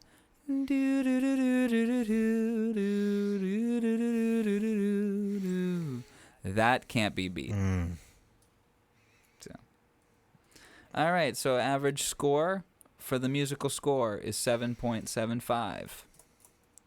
All right, now Mario, we're getting into our two big ones. Film or Sean? Let's do film first. All right, what are you giving it? Or do you want me to go first? I'll have you go first for this one. I'm going to give it a 5. Okay. I don't love this movie. I don't come back to it often for a reason. I don't really love this movie. There's things I like about it. There's a lot I like about it. There's a lot I don't care for. There's a lot. It's not bad, but it's just fine. You know? I left the movie playing during the big action scene and went to the bathroom because it's fine. You know? The set is amazing, but the action scene is just fine. There's just too much going on for me to... I just start tuning out. And there's a lot of points during this movie where I start to tune out. A lot of stuff I like, but the stuff I like doesn't really rise this one to the top. It's pretty middle of the road for me as a Bond film and as a film on our Connery Curious list here. How about you? I think I'm going to agree with you. Really? Yeah. I might give it I might boost it to a 6.5, just because there is a lot I like in this movie. All of the gadgets and some of the set pieces and what this movie influenced, being, you know, Austin Powers and yeah, it just, there's something about this movie that people really enjoy. This seems to be a lot of people I've heard in interviews saying they'll talk about going to see this movie in theaters for the first time and they enjoyed it, and you know, I'm sure there's something special in there for some it's people. It's the fever dream aspect. Yeah, I think it's just like one of those movies you could like. It's a vibes movie. It's very, very vibey. So I think I'm gonna give it a 6.5 because, like you, I mentioned already 3 times that this is a movie of the Connery Bonds, I watched the least as well. So I think I give it the benefit of the doubt and give it a little higher boost with a 6.5. Okay. And I give it a 5, which brings the average to 5.75. Alrighty. Our final rating. Oh man, Who's going first? I'll go. Okay. Our Sean rating. What are you giving So our boy? Sean, man, yeah, man, Sean this man. is like the one. Sean man, come together with your hands. Save me. That's what he was saying. He was saying, "Save me." He did not want to do this, as we mentioned before. This is like his supposed last one, and he's done. He's like, "Fuck, I'm never doing this again." And he comes back for diamonds. So yeah, shows. For the biggest paycheck he or any actor to date had gotten, I believe. So yeah, I think he has moments. He does have moments, but yeah, this is not his best. This is not his best. No. I think I'm gonna give him like a 5.5. Or yeah, Mario, you sure? yeah. It doesn't. He seems so miserable, man. It's a shame. Maybe that would have elevated the movie more if he was a little more into it. That's really funny, man. Why? Because you have you're 9. aren't you? So okay. So I'm gonna share with you here. I'm share my screen. So on either side of this movie, we've got a movie gap. So you see, You Only Live Twice, and then A Fine Madness, and between that we've got Un Monde Nouveau, which we haven't watched yet. Okay, now we've got The Bowler and the Bonnet, which we haven't watched yet, and then Shalako, which we have watched. So in both A Fine Madness, we both gave him 7.5. Oh man. And in Shalako, we both gave him an 8. No shit. Are you telling me right now? For You Only Live Twice, I'm giving him a 5.5. Wow. Did you actually have that in your notes?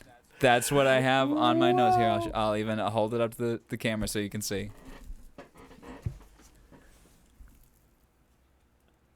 Wow. Wow. Yep, 5.5. He looks miserable, man. He's giving it his best for being so miserable. Wow. I'll say that. He is going into work under the shittiest circumstances and doing a damn good job. Wow. But it doesn't mean he looks happy doing it. He certainly doesn't look sexy. You notice how I don't mean this insultingly, but you notice how pudgy and sweaty he looks in this movie? I thought he looked pretty good. Like Especially after they apply the Japanese makeup. He looks so greasy and sweaty and gross. Yeah. You know? And especially when he's hunched over. Yeah, he's walking around to look smaller. Yeah. So, yeah. He looks terrible. Yeah, not his best. So, in 1967, he would have been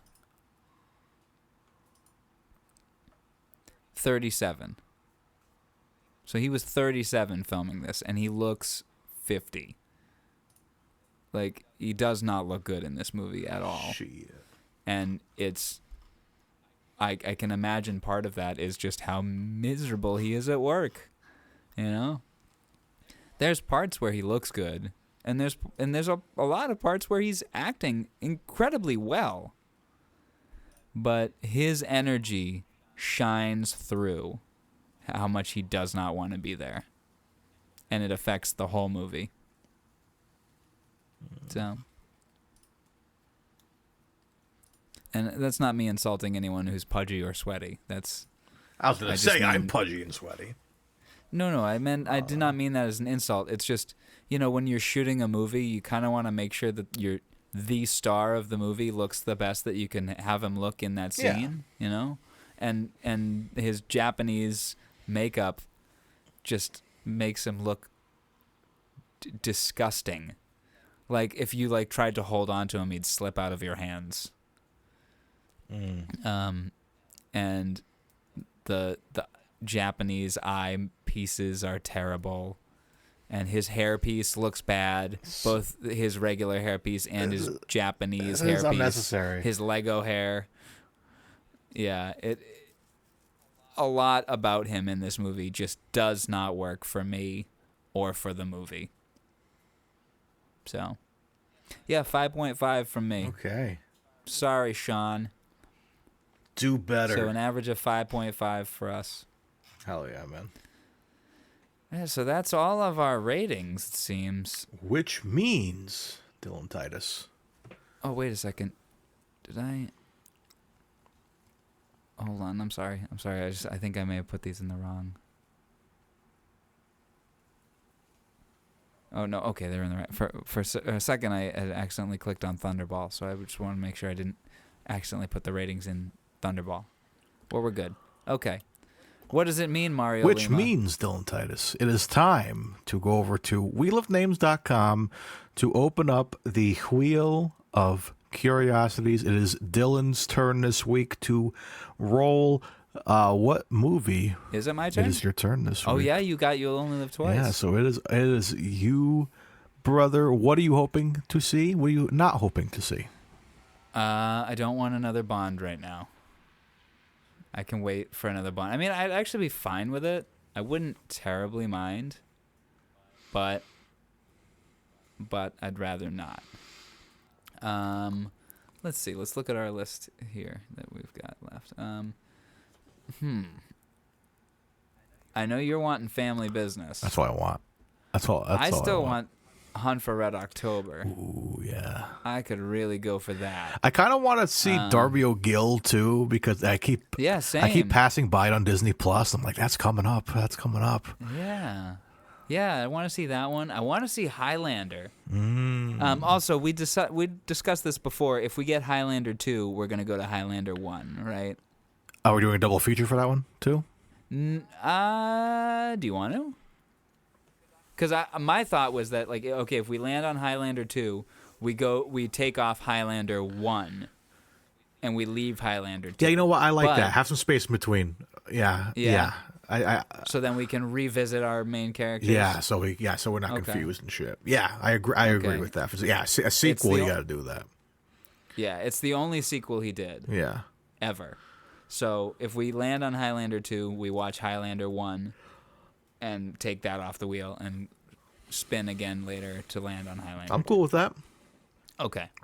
I'd be cool watching Highlander. I've heard some cool things about it. It's got a cult following. Yeah. As we get into spookier season, maybe Marnie, because it's Hitchcock.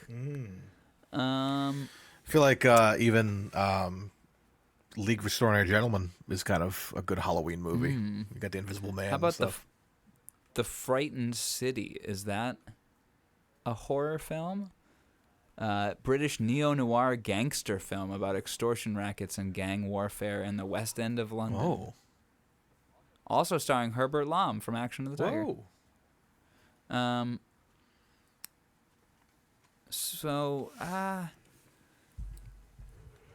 Yeah, or The Offense.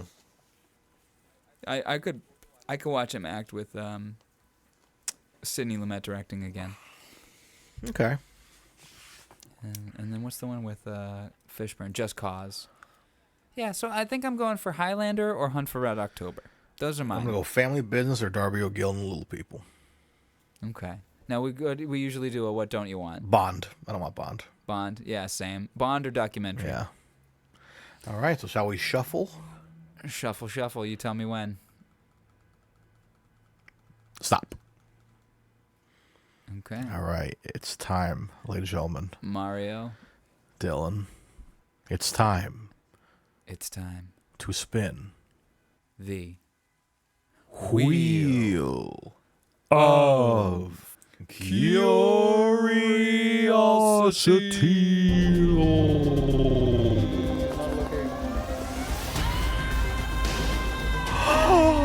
No way. Oh my lord, Mario, you did it again. You did it again. Family Business. Yes. We're in a simulation.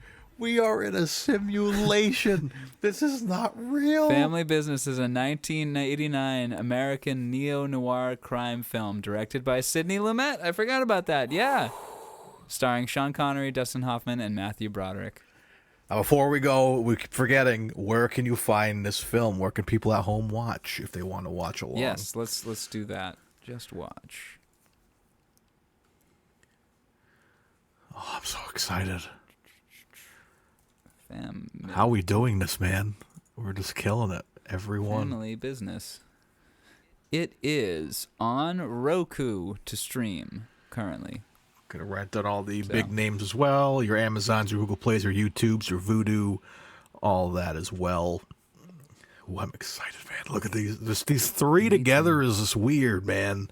Sean Connery as a grandfather, Dustin Hoffman as the son, and Matthew Broderick. Matthew Broderick as the grandson.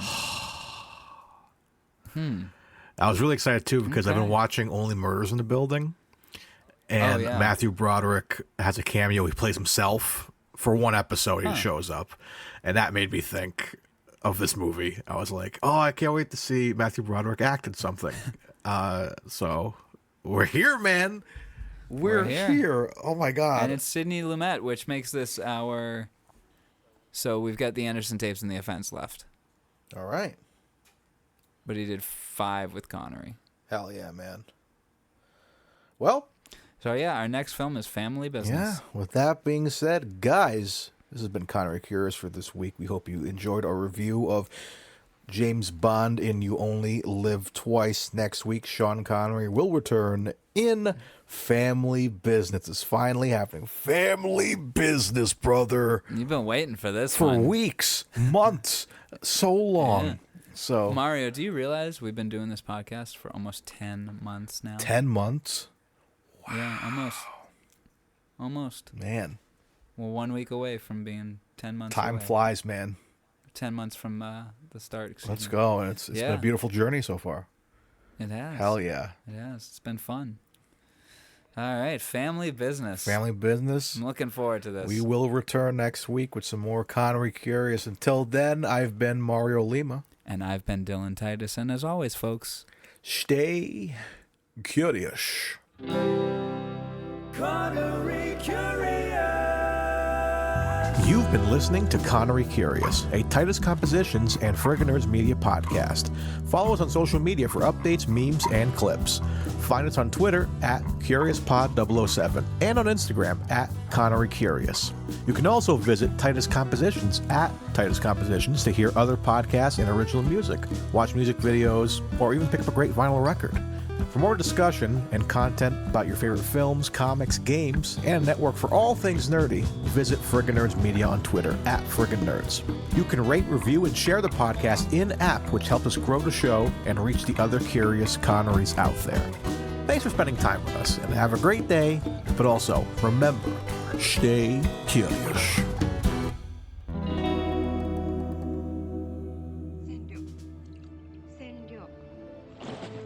Why don't you just dye the parts that show?